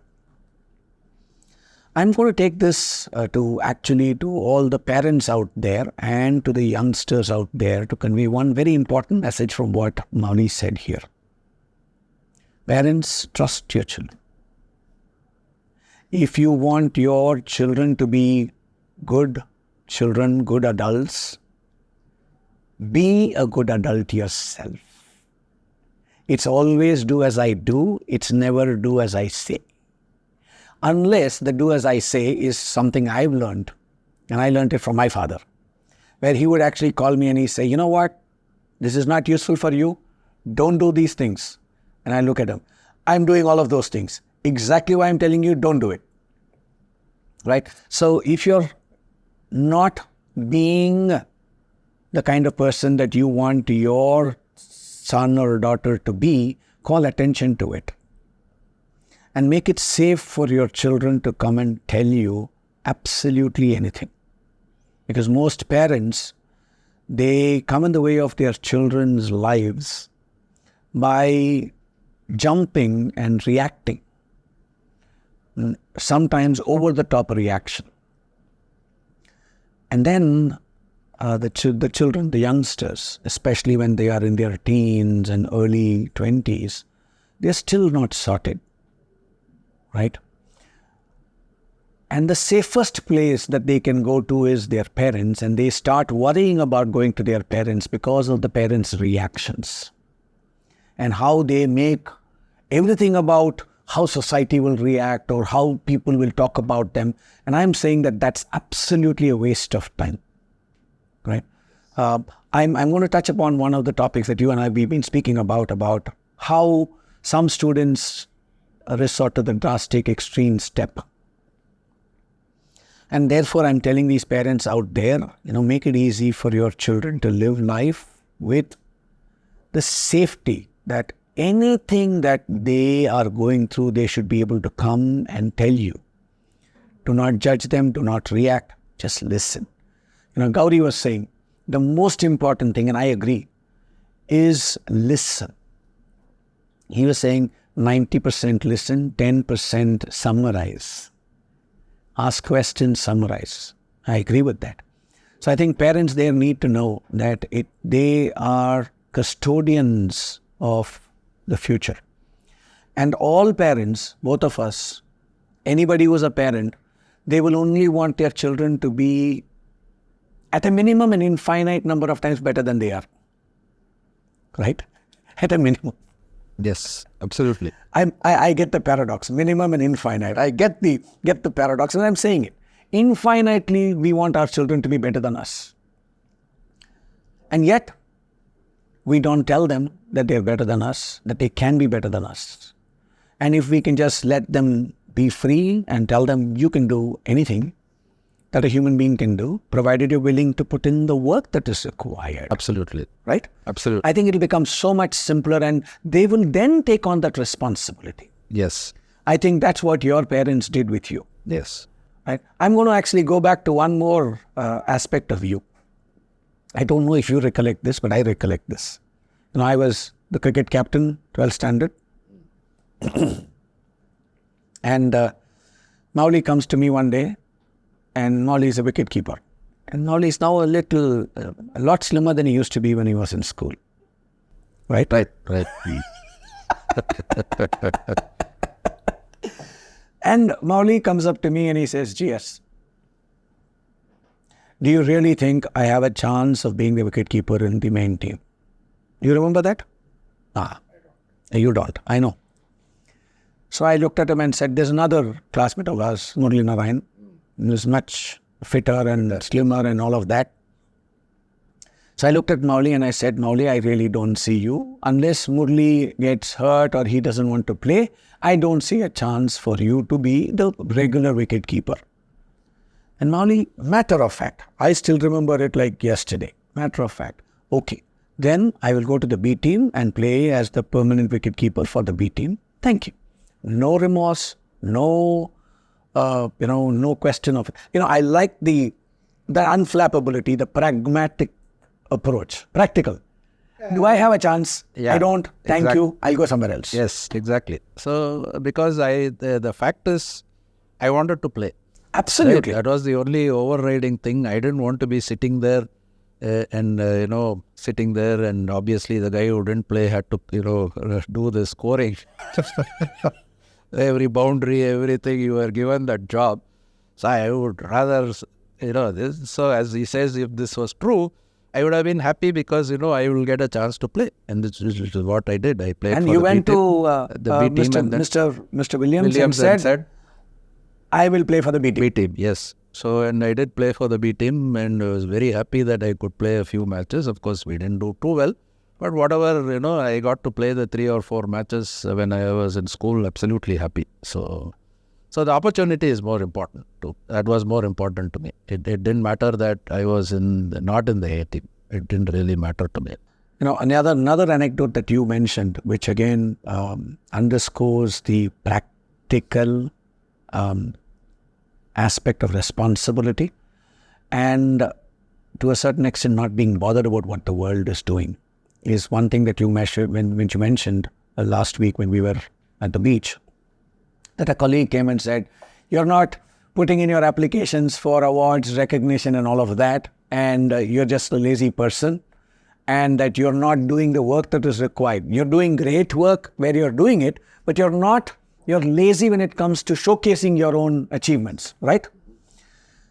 And after you told me this, I have used obviously, people who know you have said who said it. But in many places, I haven't said it. The beautiful statement that you made there was, yeah, thanks to lazy people like me, people like you are able to shine. Absolutely. See, because the whole world is relative, right? Absolutely. There is no absolute. So you say, okay, today Cheenu is better than somebody else, is a comparative statement, right? Tomorrow someone walks in who is better than Cheenu is going to be in the dumps, right? So that fellow takes the seat of Cheenu, right? No? Maybe not. Please don't wish that for me. I am not wishing that for you. I am just saying that, see, we all stand on the shoulders and I'm with you on this, Molly. I couldn't care a damn what anybody else thought of me or what they're doing. I know you. So we are very similar. We are very similar in that.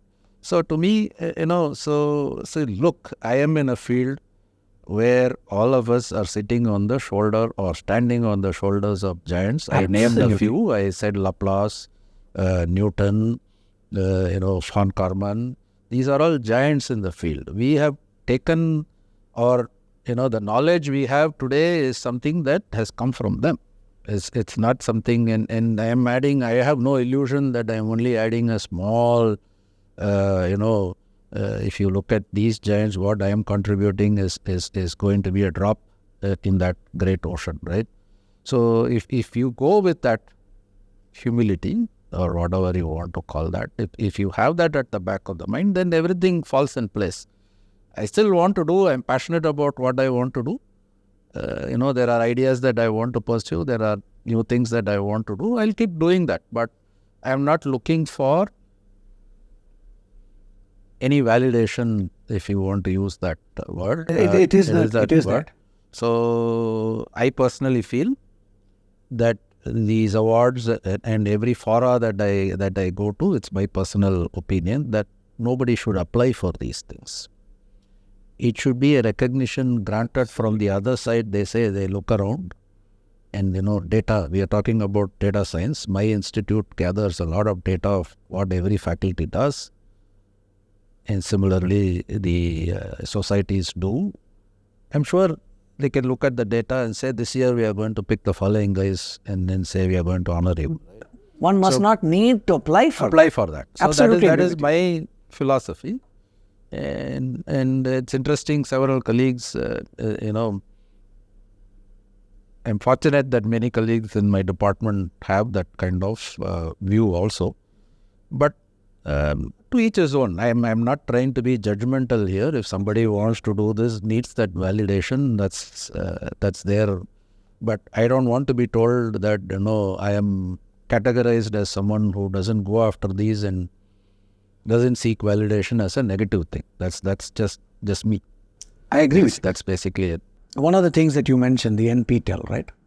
I think it said it's totally transformed this country. Free. Yes, it's completely free. I'm touching upon that because I'm inspired by that. I'm also inspired by what Huberman says, that, zero cost information regarding science to people. And that's one of the reasons why we are doing this podcast. We are not looking at it as a monetary kind of thing in that sense. we are spending money, using money. Spending is the wrong word. Using money to make these recordings available. And primarily because we want general public to be better informed. And I think it's, when I look at it, the other day I was saying that, money is a creation of men, of human beings. Right. And our dear friend, I shared it with him also, R.U. Srinivas. He said, this statement that you made is keeping me up. So I said, which one? He said, human beings are the only ones that have to pay to live on this planet. Right? I had made that statement that human beings are the only ones that need to pay to live on the planet. Yes. Show me another species that pays in money to live on the planet. Everything just does what it's its nature, what is its role that it's supposed to do. From the bacteria to the virus to the insect to the elephant to the tree to everything, the birds, everything, fishes. They just do what they're supposed to do. Right? Human beings are the only ones that have now conflated monetary value to everything. And they need to pay. We need to pay. So I think therefore this recognition, validation, being top of the heap, all of that takes a huge, bigger than life kind of role. Come back to the ego question. For parents, for children, right? Within IIT itself, there are, whether we like it or not, there are these classifications of this course is better, this course is not better. Our other classmate, who is now the professor at IIT Bombay, their computer science department is regarded the best. Right? It used to be IIT Madras a while ago, if memory serves me right. Somewhere they've been doing a lot of things, and IIT Bombay is considered the best in computer science. Right? Why is there this kind of I understand the social, when I wear the social scientist hat, I understand that it is depending on demand supply, what has the greatest potential for growth. Again, coming back to this, right? Kasu panam duddu money, right? And I'm asking, why is there even today, even in an organization like the institution like IIT, is there a classification of which is great, which is not great within IIT? No, we don't sit and think within the IIT system that computer science is greater than mechanical engineering or electrical. All people who have the experience know that all are equally important. Absolutely. So, you and I are recording using an electrical gadget, but that has to be manufactured. Correct. By a mechanical engineer. Correct. This computer has to be manufactured by a mechanical engineer. Correct. There has to be a road for me to come over here that is done by a civil engineer. Correct. Everyone has a role. Absolutely. That we know. Correct. Okay. The unfortunate thing is that the money. Yeah. That is where the distinction has come. Yeah. A computer scientist gets paid more than a mechanical or a civil engineer.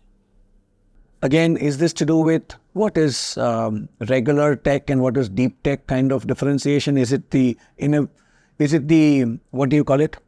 The allure of something that is perceived to be elite? I really don't know. It is like, I'm not an economics guy to give you a sharp answer as to what drives the salary of a computer science guy to be more. I don't know. There can be several reasons. One, if I look at, say, for example, I take a hardcore mechanical engineering company like a Tata Motors or a TVS Motor.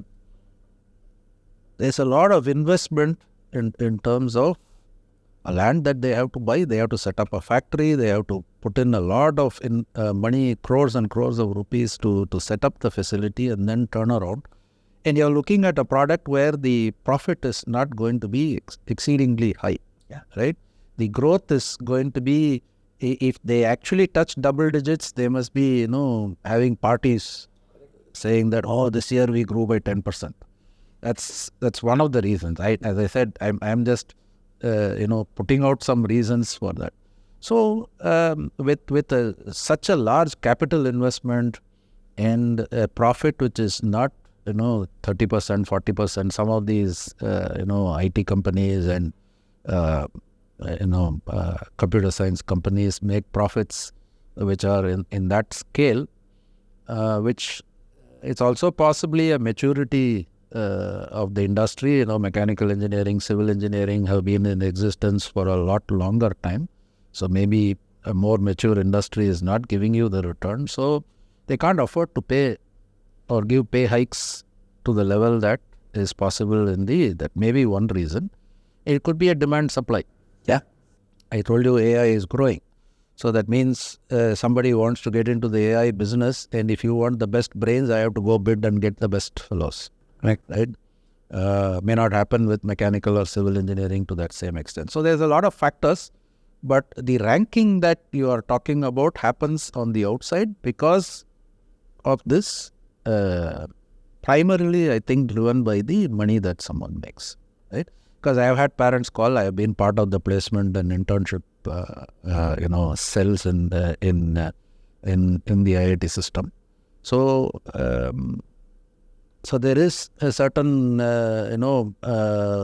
so somebody in computer science got this job which pays X salary. Why is my son not able to find that kind of salary? And then we have to explain, look, your son has got a very good placement, based on whatever discipline that they are in. This is one of the top placements, but you can't compare with that because you cannot expect, and you cannot expect an engineer to be paid like a lawyer, on the other hand. So these things, there are economics to this, and as I said, I don't understand or pretend to understand why these things are.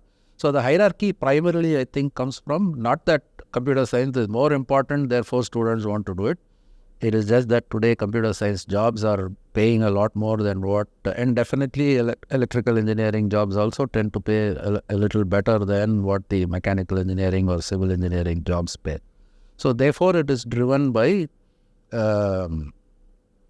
more the monetization of that discipline rather than anything. But if I run into my computer science colleague, he doesn't walk around saying I am better than you, right? There's no such thing, because with time you know that. So it's the hype from the outside world. Yes. As far as and it is not just hype. It is the way the economic situation is. So therefore, the ranking happens based on that economic situation. Not that it's not based on importance. So I tell people. So you are just talking that it is too cold here. So I tell students, just to demonstrate to you that mechanical engineering is there everywhere around you, not just mechanical engineering, everything. I turn off the AC, that too in Chennai, in this heat, if I turn Please off. don't. So you see, you think mechanical engineering is not important, let me turn off the AC. And in about 10 minutes, you will say, okay, mechanical engineering is very... It's all a matter of where you are in what situation to say that is correct. Reminds me of that joke, right? Various parts of the body. Right. Fighting to find out who's the boss. Exactly. These all work. So nothing is, everything is important today. In fact, a mechanical engineer has to know a reasonable amount of electrical, base level of electrical engineer.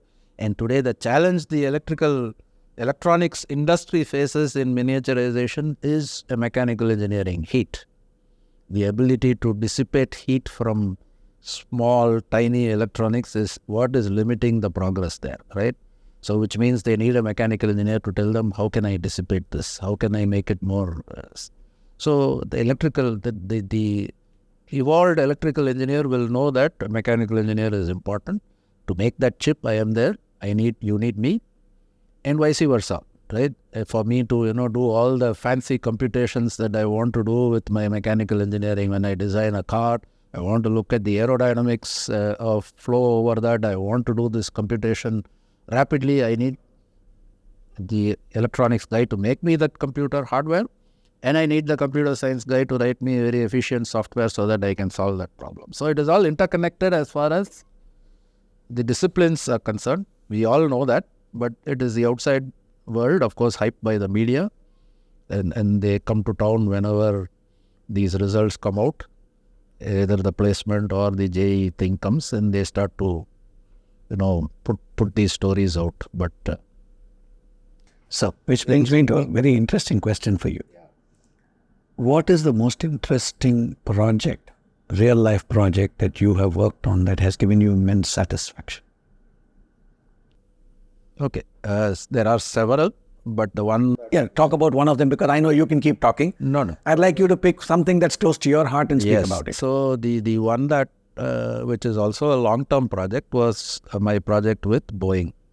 So started soon after I came back. I have a good friend. I mentioned him a little before I pulled out his name, Jerry Farstead. So we were doing PhD together. So he was at Boeing, and then he said, some of the things that you were doing for PhD, I think we can use this in Boeing. And so we started a conversation. I was visiting the US in summer of 98. And then he said, come over, let's have a chat. And the idea kind of germinated, and then we started working on it. About a decade later, I'm not saying it because I want to make this thing, but the satisfaction is that what we developed, and I would say we because it's not just me. There was Jerry, there is another great engineer / human being, Dave Carlson. The three of us have contributed equally in developing this, and today that particular tool that we have developed is used to qualify aircraft engines for putting on a plane. And we have worked across, this has been developed across several platforms. For those who are not familiar, we started with the 777, I think -200 or 300, I don't recall. So with that engine, then we did the 787, which is the first composite airplane that flew, and a 747-400, which is was the next project. And unfortunately, the one that is in the news, not because of the engine, but for other reasons, is the 737 MAX. So these are 4-5 engine platforms across which this tool has been used to basically do the design. So that the fact, see, because for an academic, primarily, as you said, you introduced that I do teaching and do research or whatever, this gives us greater satisfaction that, I'm actually made a... And you're learning all the time. Yes, and I made a difference to that product, to qualify that product so that it can be fitted in the aircraft and it can fly. I made a little contribution there. It takes much more to make that fly, but I have played a part in it is what gives me satisfaction. One of those. I want you to share a little of the Mridangam project that you did, because that is something that is close to my heart. I got to know some fascinating things about the Mridangam, an instrument that I used to play, I aspire to play again. So I'd like to hear a little about what you did there. That came from a chance interaction. So, I don't even know, last week I was giving a lecture on the Mridangam. We have a music course at IIT Madras. It's called Science of Musical Instruments. It's something that a few colleagues got together who are all passionate about these things. We should teach them. So we have a course which many of us give lectures in. So this getting into Mridangam was about 7 or 8 years ago. I ran into one of the most accomplished gentlemen. He was a DST secretary and also happened to be the elder brother of my colleague, Dr. T. Ramasamy, who was also CLRA director way long ago. But the more important thing, he was the scientific advisor to the PM. So this is the kind of gentleman that we are talking about. So he had some interest in this, looking at the Mridangam in a scientific way. And having come from CLRA, he got hold of a few scientists, and along with Vidwan Umayalpuram Shivaraman, they started looking at this. But then he was actually when he came to campus, he used to stay with his brother, and then when they were walking, one of my senior colleagues, Professor Narayanan, and he used to walk together. And then he said, you know what, Dr. Ramasamy wants to meet us. He wants us to take this thing forward. So we had a meeting with him, and then he said, look, you guys are working in vibration and acoustics. I think there's a lot to do in this. So I said, okay. And that is how I got into it. But for Dr. Ramasamy, he may not remember, but that is how he was instrumental in saying, okay, why don't you look at this? And then, okay, I put a student and said, look, do you know music? He said, no, sir. Good. We too don't know music. Let's get into this. So we got into it, and we looked at what, interestingly, the beauty of this was that we found that after 1954, nobody had looked at it scientifically within the country, right? Especially the mridangam. Although, this is another thing, the tabla has been studied, but not by Indians. You also mentioned the similarities between the dolak and yes, and all of. We found out that, so we got into, so the very, very interesting aspects in terms of history, the innovativeness of our ancestors in making these, mridangam and whatever. So we got into that. And the one of the things is actually Sir C.V. Raman had, in 1934, had said, I'm sure you guys know, most of you would have noticed that the mridangam, tabla, all of them have a black patch. Yeah. Right? Whereas the Western drums don't have anything. It's just a pure drum. Of course, there are Indian drums also which don't have that, So the question was that Raman asked us, why is this there? Why did they put this? And it turns out, in music, harmonics are very important. That is what is the difference. See, I work in noise. When it is unharmonic is what is noise, and when it is, musical usually has to do with harmonics. And it turns out that this presence of the black patch on the membrane turns this mridangam or tabla or the pakwaj, which have all these, which have this black patch, into a harmonic instrument, and therefore very musical. Now, today I have all the computing power, the technology to come and understand that. But just think about this, these are all instruments which are several hundred years old. And the interesting thing is, across India, I don't know, it's a nice history question that you can ask us, where did it start first? Did it start in the south, and then did it go to the north, or was it the other way? Itihasa says Nandi played it first. Yeah, that is true. But where Nandi means Kailasa is what we will start. Then it came from north. We don't know. So it's just from a history perspective also there are very interesting questions. Nevertheless, there is a unity in technology. What everybody figured out is that if I put this black patch on the tabla, on the pakwaj, on the mridangam, it makes it a beautiful musical instrument, right? So we took, we now scientifically established what Raman had done some experiments, but now we have simulation tools. So I have gotten into simulating this. I have gotten into, we have now, so the next step is, as an engineer, now I want to re-engineer them. Because if you sit with the makers of this mridangam, and we have, I had a very nice student, Suraj, who was fortunately very musically inclined and tremendously enthusiastic. So we used to go sit with this mridangam maker, and he will consider some of the requests that we used to make as heresy. Sir, this all we should not do, sir. So, no, we are scientists, no, this will not sound very well. You should not do this. No, you please do this. So then he will do.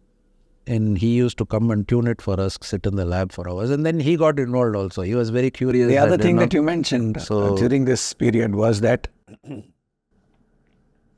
I know this is, it might be a little controversial what I'm going to say now, but the intent is to make sure that it is about peace, harmony and all of that, that most of the mridangam makers follow a different religion. Yes. Than what is expected, right? Absolutely. It is very, very interesting. I don't know why it is so, but irrespective of whether you look at Tanjavur or Chennai or whatever it is, the Christian community has taken to making this mridangam for whatever reason, and they make wonderful. So this redesign that you're talking about, I'm seeing some mridangams which don't have the wrap, the leather wrap that I have on my mridangam, right? And I'm seeing some fancy things there, some metal. Yes, that so doesn't we are moving go through. towards that. I don't know whether it is being done scientifically, but there's nothing that says I can't modify that. If I have a ear for music, I can make those changes. People are trying. There are a lot of people who have a lot of enthusiasm. Our Vidwan Shivaraman himself has, you should admire for someone steeped in tradition that he has been willing to explore. He has had a glass mridangam, the shell to be made out of glass. Normally it's made out of the jackfruit Tree. So he has got it made out of fiberglass. He has got it made out of glass. And so he's willing to experiment. So there's a lot of things. So what I wanted to bring into this was, as an engineer, the thing is that, as you said, this is a dying art. The art of making mridangam. I want to make it into the science of making mridangam or engineering a mridangam, so that, it is very difficult for the kids of these makers to take this up because it is very, very laborious and the returns are not there. So why would somebody, want to continue this? Traditionally, the families have, the sons take it up, and then, their sons take it up. That is how this goes. In fact, it may be controversial, but there is a book by T.M. Krishna called Sebastian and Sons. It's a must read if you really want to know the history, the way the mridangam is made, and the tradition behind how the community got involved into making these. Very well researched and very well thought out book. So my efforts are, there are 2-3 things that strike me. See, the mridangam and similarly the veena, all of these things are very difficult to carry. Mm-hmm. More so the veena. Even the mridangam, my son, by the way, plays the mridangam. And so we had a suitcase for him to take it to Hong Kong. A suitcase which only had the mridangam, diagonally placed, and then some clothes to, basically keep it from moving. Transporting this is so the question that we are asking is, can I make a split mridangam, for example, right? So, and that can be assembled quickly, and then I can play, but yet it should sound exactly the same, right? So these are some of the things that is how I got in, and these are some of the things that I'm chasing right now. So like in this science fiction movies, you'll come up with a mridangam, you put it into microwave, drop water, and it'll become big, kind of thing. Hopefully not. Just add water. Yeah. So I don't know, but one thing has led to the other. So because the fundamental thing in all this is the science of acoustics, right? So therefore, I was looking at machines that were making noise. Now I'm looking at instruments that make music. And of course, I am right now working on musical pillars, which are there across many temples in South India. We are particularly focused on 3 temples in Tamil Nadu: Suchindram, Madurai Meenakshi, and Nellaiyappar Temple. If you go to Nellaiyappar Temple, you will see 40 pillars, all in a particular pattern of different cross sections, and you tap these pillars, beautiful notes emerge from these pillars. Right? Everybody talks about Hampi, but these are forerunners to the Hampi musical pillars. And there are many such things in South India that you can come across. And again, there is an interesting history. These sculptors moved from, the Chola Empire, the Pallava Empire, and then eventually to the Vijayanagara, and unfortunately, our tradition of not writing down anything, simply transmitting the knowledge from A to B, from son to father to son, and so on and so forth, is the fact that you can only speculate why they, how did they first of all identify these things, the material, this shape, and the cluster that they have to put into. So we are evolving some theories. So it's very interesting to me. So the question is, a single pillar, if you tap, you build, today, in fact, ASI, Archaeological Society, tried to replace one of these humpy pillars and built it, and you go tap and absolutely nothing comes out of it, right? So you kind of wonder. Then there was an Englishman who thought it was hollowed, which is why it made sound. But then it was not so. It was solid pillars. In fact, he actually cut one of the humpy pillars. The idiot cut the pillars and then found out it was not, because that's the only way hundreds of years ago. For today, you have techniques by which I can scan and say whether it is hollow or not hollow. But unfortunately, that gentleman decided, I'm going to destroy and cut one of these things, and figured out it is not hollow. Curiosity, right? So now I'm working on some of these things. So I think, one ideal trip for me, now that you've spoken about this, is to go to these temples with Chandramouli on one side and Dr. Chitra Madhavan on the other. On the other side. Yes, that's the best combination. So she can tell the historical aspects of this, and then we can explore the musical science of. So I'm going to, I'm going to make sure that Chitra hears this. I'm going to send it to her, and probably inspire her to say, what, I will tolerate you, and I'll come along with you to the temples, and Mauli will probably be the saving grace. So So you kind of, so these chance meetings kind of has led me into this domain. So that is how I got into it. And of course, one thing has led to the other. So this is typical, I guess. Let me come back to the ego question now. Finally, right. What advice? And I want you to be absolutely direct. Right. I want this to be available to students, aspiring students who want to get into these organizations, these institutions. More importantly, for parents, caregivers, or people who are pushing these children. What advice, direct advice would you give them such that that each and every one of them can be the best version of themselves? Because force-fitting a round peg into a square hole hurts both the hole and the peg, right? What advice would you give? Because I think one of the themes that both you and I completely are in alignment with is there is nothing better or worse than any other. Yes, absolutely. No need to compare. Right. Yes, monetary and so on and so forth forms, I'm calling it an artificial problem. It doesn't need to be that. Like Nisargadatta said, that there is enough for all if all share. Right? So what's happening is that right now it seems like there is a mad scramble for everybody to be on the top. The problem is that if everybody is on the top, there is nothing below or bottom. Yes, like what we discussed before. Somebody has to be below, perceived to be below. Correct. Whatever. I think there is two things. So let me rephrase, let me state the question again. Direct advice to the students. Right. More importantly, direct advice, not even suggestion, advice. To the parent. Do, don't do. So I'll start with the parent, because that is where I think, especially in the IIT system, we call them helicopter parents. Yeah. Right? I think the parents should let go of trying to realize their dreams through their children. Vicarious living. Yes. They should stop. So, I wanted to get into IIT. I couldn't get into IIT. My son or daughter should get into IIT. I think this is absolutely ridiculous. Especially when the son or daughter doesn't want to get into IIT or wants to pursue something else.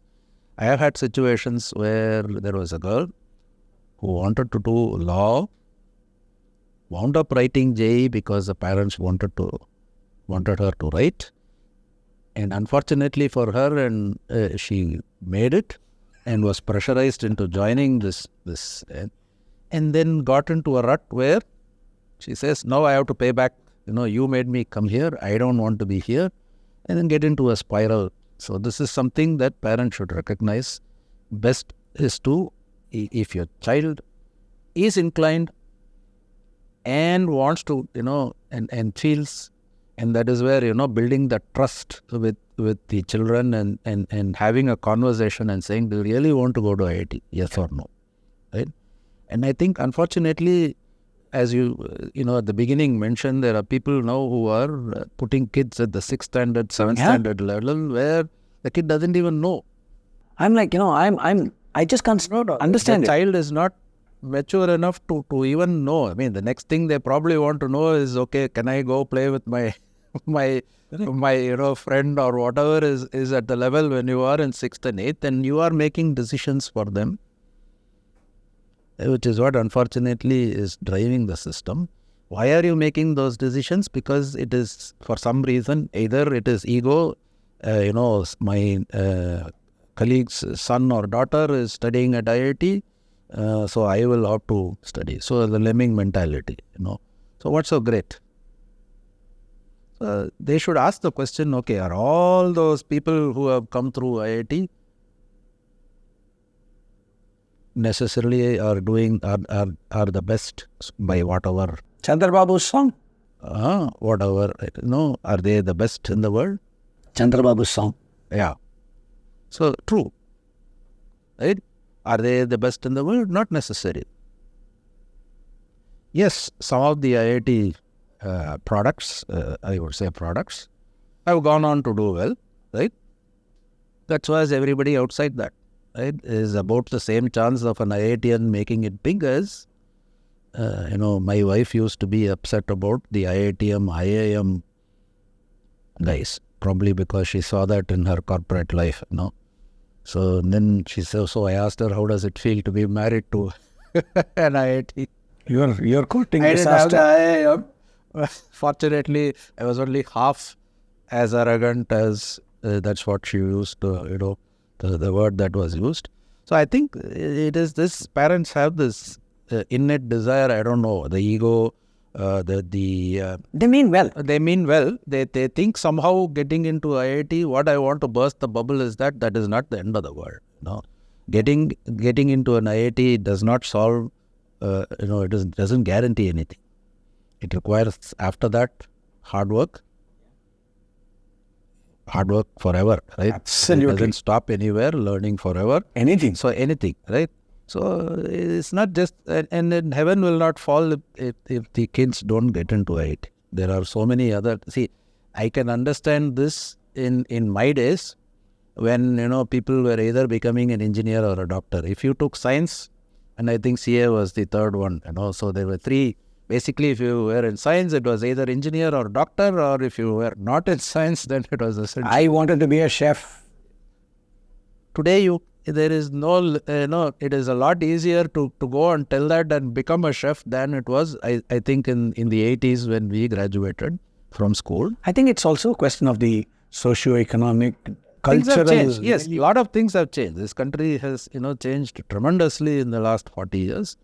But I can understand at my time somebody saying you have to get into, one of these institutions if you want to, have a well-set career or whatever, because probably opportunities were also not there.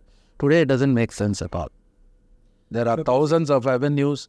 I think parents should recognize, first find out what does your, what is it that your son or daughter wants to do. Have a conversation. I think that's the advice that I would give. And for that, make it safe for your children to Be able to come and their mind. Exactly. Yes. Don't be a helicopter parent. Don't think that you are going to push them into. No, just let them be, let them blossom, and they will do well. They should have the courage to say, no, I don't want to write the JEE. Right? The children should be able to say that. So that is the kind of environment. Now, let me play the devil's advocate. Right. You are also saying that, the child is wanting to play. Where do I draw the line? The distress to eustress kind of thing. Where do I draw the line as a parent? No, I think, it also depends on, what has happened is that because I don't raise them, I'm kind of making the decisions for them all the time. It also becomes difficult for that 17-year-old to be able to make that decision, right? Because you're not inculcated that independence in your child. There are parents who would, I have relatives in my own circle who will chaperone their kids, not send them alone in an auto. I will send somebody in the auto, take them to the class, bring them back from the class. Such a kid doesn't develop the ability to think independently because everything is controlled by the parents in his life, right, or her life. So it is difficult for them to make that decision. So the environment has to start early, right? So right from when they are 6th or 7th, reasonably old, you start giving them the independence and the boundaries to be defined, right? And it still is difficult for a kid, but I think the other thing that the parent should also be able to tell them, there's nothing wrong in failing. Absolutely. Right? So at this point of time, with whatever is there, the kid says, okay, this is the direction that I want to go.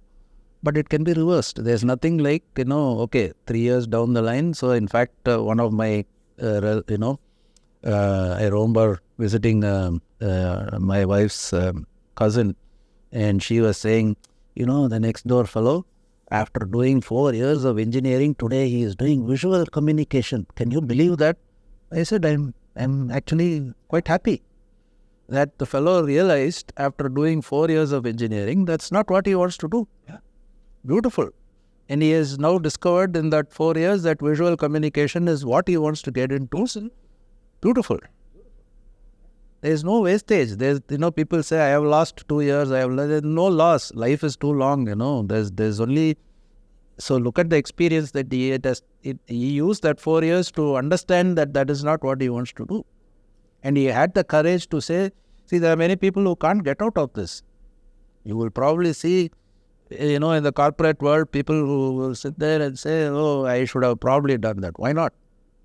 Right? They didn't have the courage to do that. But this kid had the courage to say to his parents, look, I don't think engineering is for me. And, during these 4 years, I figured out these are the things that drive me, and enrolled for a visual communication and is probably doing very well. I'm sure he is doing very well after that, right? So the parent should also tell the child that, hey, what do you want to do? And also keep support the child, saying that this is just a beginning. You're making a decision. All of us make decisions. I have made thousands of decisions which have turned out to be wrong after a while. That's in hindsight. At that point, with whatever data that you have to make a choice. Sometimes the emotion overrides your brain at that point of time, and you make choices, and you realize later it is wrong. But then you course correct, and then go. So there's always a way to, go back. Today, it's all the more possible. Maybe it was not so 40 years back that fear of failure was very high. Today, you don't have to. So parents need to tell the children that, look, find out what drives you, and they may not have the maturity to say this is what is... See, I always tell the students who come to me, I tell them, what do you not like? I say, sir, you are asking me, what do I not like? I said, that's actually very easy to come up with, I will, because my old manufacturing teachers will be very upset with me. When I was a student, I didn't like manufacturing courses, right? So somebody asked me, I was very clear I didn't want to pursue manufacturing as a research field, right? This much I was clear. But I was not very clear whether, what else will I do?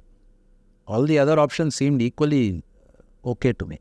So very often it's easy for us to look at what we don't like and clear that out. But what we like is very difficult question to answer. So you say, okay, I like this, let me try this. And after a while you get more data and you say, maybe it's not as much as what I thought it is. And I correct and say, okay, let me go try something else. And that is how you figure out.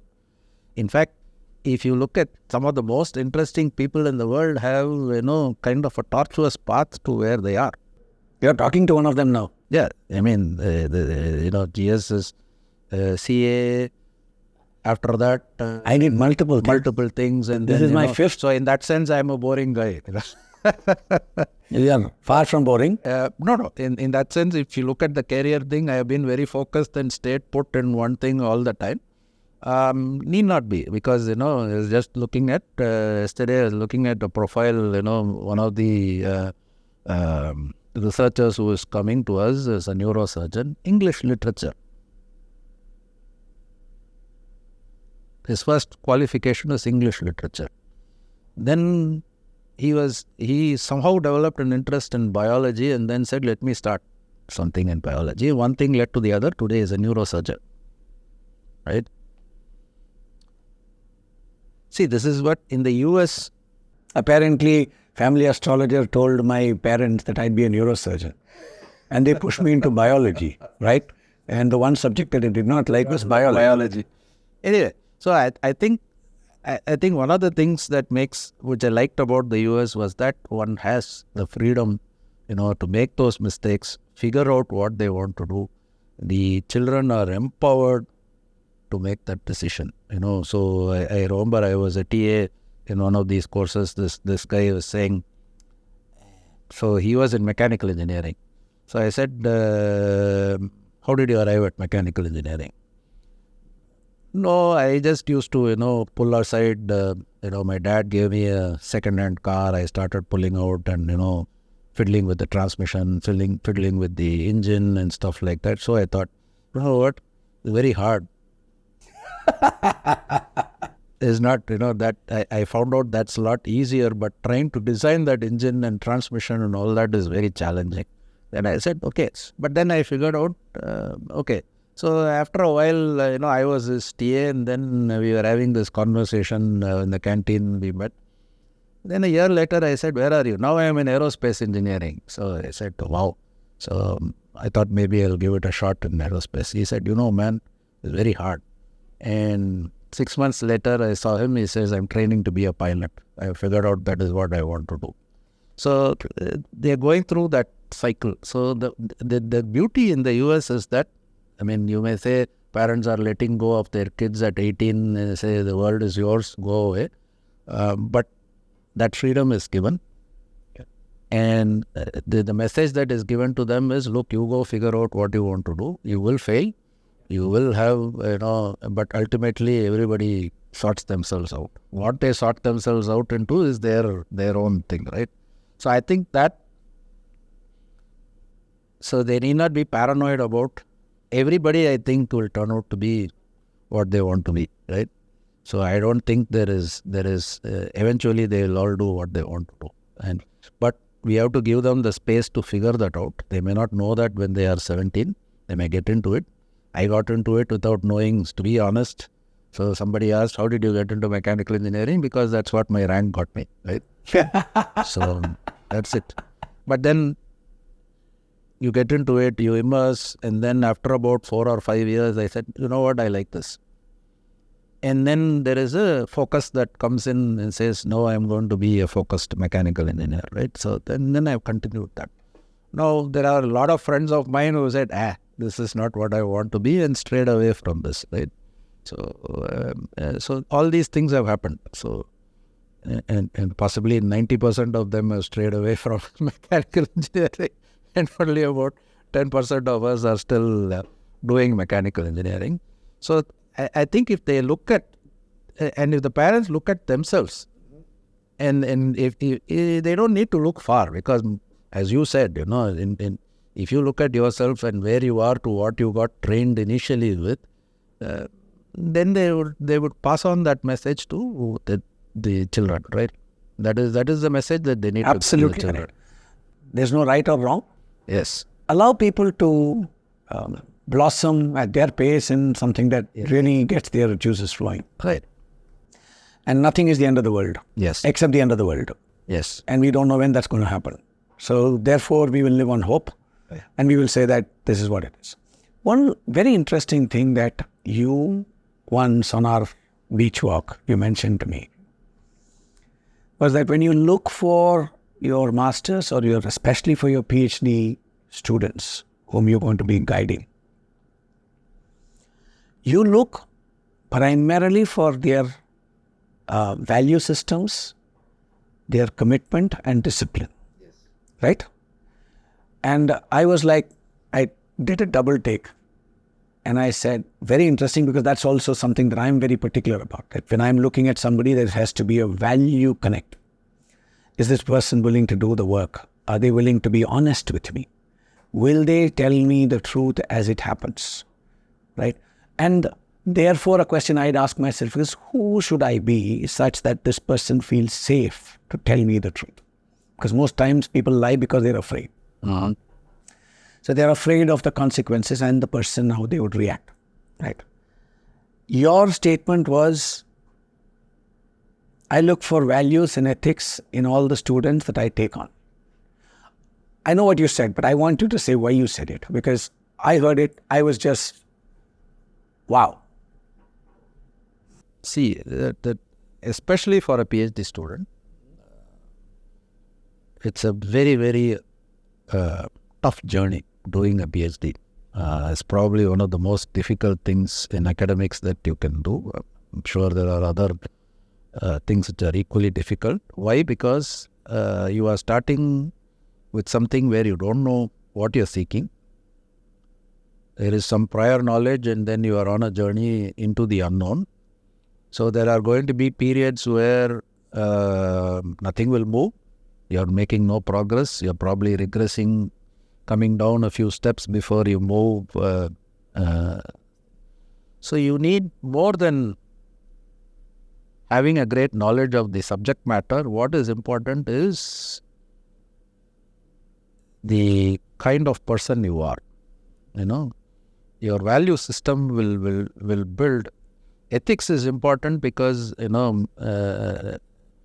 generally speaking, it is important. Ethics is broadly required, especially in our field, because we have to acknowledge, that when we are trying to come up with, as I said, we are standing on the shoulders of giants, and it is very important that to say that I have come here thanks to these people, and you have to acknowledge that. So therefore, it is unethical to say, oh, I have discovered this or I have invented this. Everything that you see today, somebody has done, and then you are saying, I'm making improvements to this. So that acknowledgement, that ethic is very important. The value system enables this student to be able to handle times when things are not going their way. That is the value system that helps them. They could be very knowledgeable, but when they are stuck, it doesn't help that they are very knowledgeable. But the fortitude that they have built, their ability to handle tough situations, which is the ability to handle stressful situations and come out of it. Take responsibility to come out of that. That is what is important in a student. So these are, the questions that I have, I'm more interested to know where they came from. What is the kind of family they came from? Have they gone through any difficulties? So, of course, the student will be puzzled. I'm not asking about what grade he got. So, I start with them saying very simple. You are selected as a PhD student at IIT Madras. That means your technical aspects are all sorted out. We feel that you are good enough to be a PhD student here. Let me get that out of the way. And for some reason, you have chosen that you think it's going to be interesting for you to work with me. And you have come here. So I'm more interested in knowing the background of the student, what is the kind of family, and many of them interestingly come from, the current PhD student that I have lost his father at a very early age, right? Raised by a mother in a village, taking care of, the land. So the kind of learnings that fellow will have. And then, he has gone on a scholarship somehow, from that village, gone on to, study in Punjab, come back.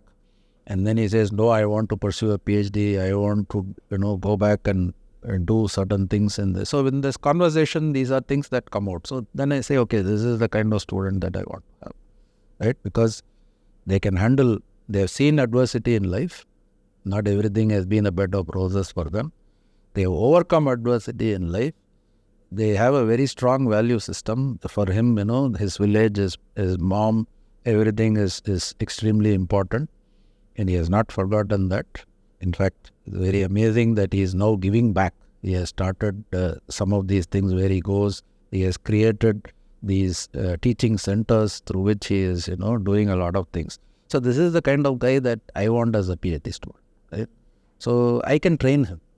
The what he doesn't know in terms of the technical knowledge, I can impart those skills because he has the ability to work hard and come there. If you don't want to work hard, it's difficult to get a PhD. So these are the kind of values that I look for. So the conversation is, of course, we make mistakes, right? So you think that somebody has it after a few conversations, but it doesn't turn out to be that way, or things change in their lives which make them move away from that. So that always happens. But to me, that is more important than looking at their technical skills. Once they are in, of course, in the interview, of course, I'm looking at whether the fellow has certain minimum level, basic level of technical skills to be able to take up, a PhD program. But once they are in, it's something else that makes them a successful PhD scholar, right? So, which is true in everything. Ultimately, the successful people, the so-called successful people, are successful not because of their knowledge, but because of all these traits. Every single person, whoever you take, whether it is Bill Gates or then the famous names, or whatever, coming down to where we are today is because of these things that we have done. It is not because that I know more than, I'm sure there are a lot of people who know more than what I know, right? But may not be doing the same things that I am doing. And that is because of what the other intangibles that I have brought into the table. Right? So yes, that is important. Namni, you and I can keep talking, right? Yes. So at some point of time, we'll come back again. I'm going to ask you one last question. And this is a question that I ask a lot of people, and I definitely intend asking every single guest to the podcast this question. What one sentence will sum up at the end of your life the absolute ideal life that you could have lived?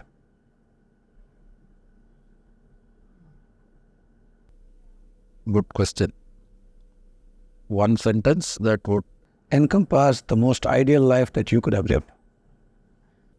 What is ideal? I don't know. You tell me, according to you. Well, yeah, according to me, it's very simple. I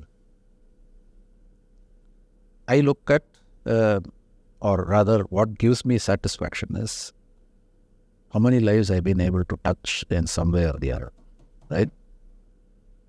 In fact, it's a nice.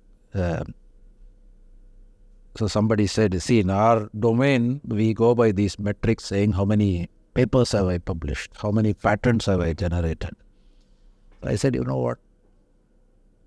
When I leave this academic position and move on to other things, what I look at is the human resource that I've had the fortune of generating. And all those students whom I've taught one class, and more importantly, these PhD and master students who have spent a considerable amount of time with me, right? These guys have gone on and are doing things. Some of them are doing extremely well by whatever markers that you have, and I am happy to have been a part of their journey somewhere along the line. Right? So this is what I take away, the fact that I could be in academics. One of the reasons I have been in academics is that I am able to touch in some way somebody's life, hopefully for the better. And as I said, some may not feel that way. I'm okay with that, right? So let me come back to that one sentence. So the one sentence that will encompass the most fulfilling life that you could have lived. Yes, to keep on giving, basically, and touching other people's lives. That is my ideal. In whatever way, I have done it through academics, but I'm doing that through other means also. Lovely. To give and to touch people's lives in a positive way. Yes. Yeah. I'm sure I have also touched in negative ways, but hopefully the positives will be much more than negatives. And the final, I think, right. That is can't what do anything about the past. Right. From now on, and hopefully the intent is clear. Yes. Is to contribute to give of myself and to make a beautiful stay in whatever way I can. Yeah. Thank you, Molly. I absolutely love talking to you. And I will definitely take a rain check on getting you back here. I know you will not say no. You better not say no. When I call you again, you better not say no. Yeah? No. Absolutely. There'll be no doubt in my saying yes, there's no question. Right. One of the things that I'm actually looking at is, probably get 2 or 3 of our friends together. Yeah, that would probably be a nice... Somewhat conflicting viewpoints as well. Viewpoints. Right? Absolutely. And yet we love each other, respect each other, trust each other, and we look at things completely differently, right? And I think that will make for a good, interesting conversation, right? I don't know whether the viewers will like that, but we can have a truckload of fun. No, but I think in a way it is also an interest. So you can have different streams, but they are all going to converge ultimately at the sea, right? Absolutely. So you all flow differently and then ultimately converge. The destination is the same, right? Absolutely. So we'll wrap this episode of the HappYness Helix podcast with that last question, and I hope you enjoyed it.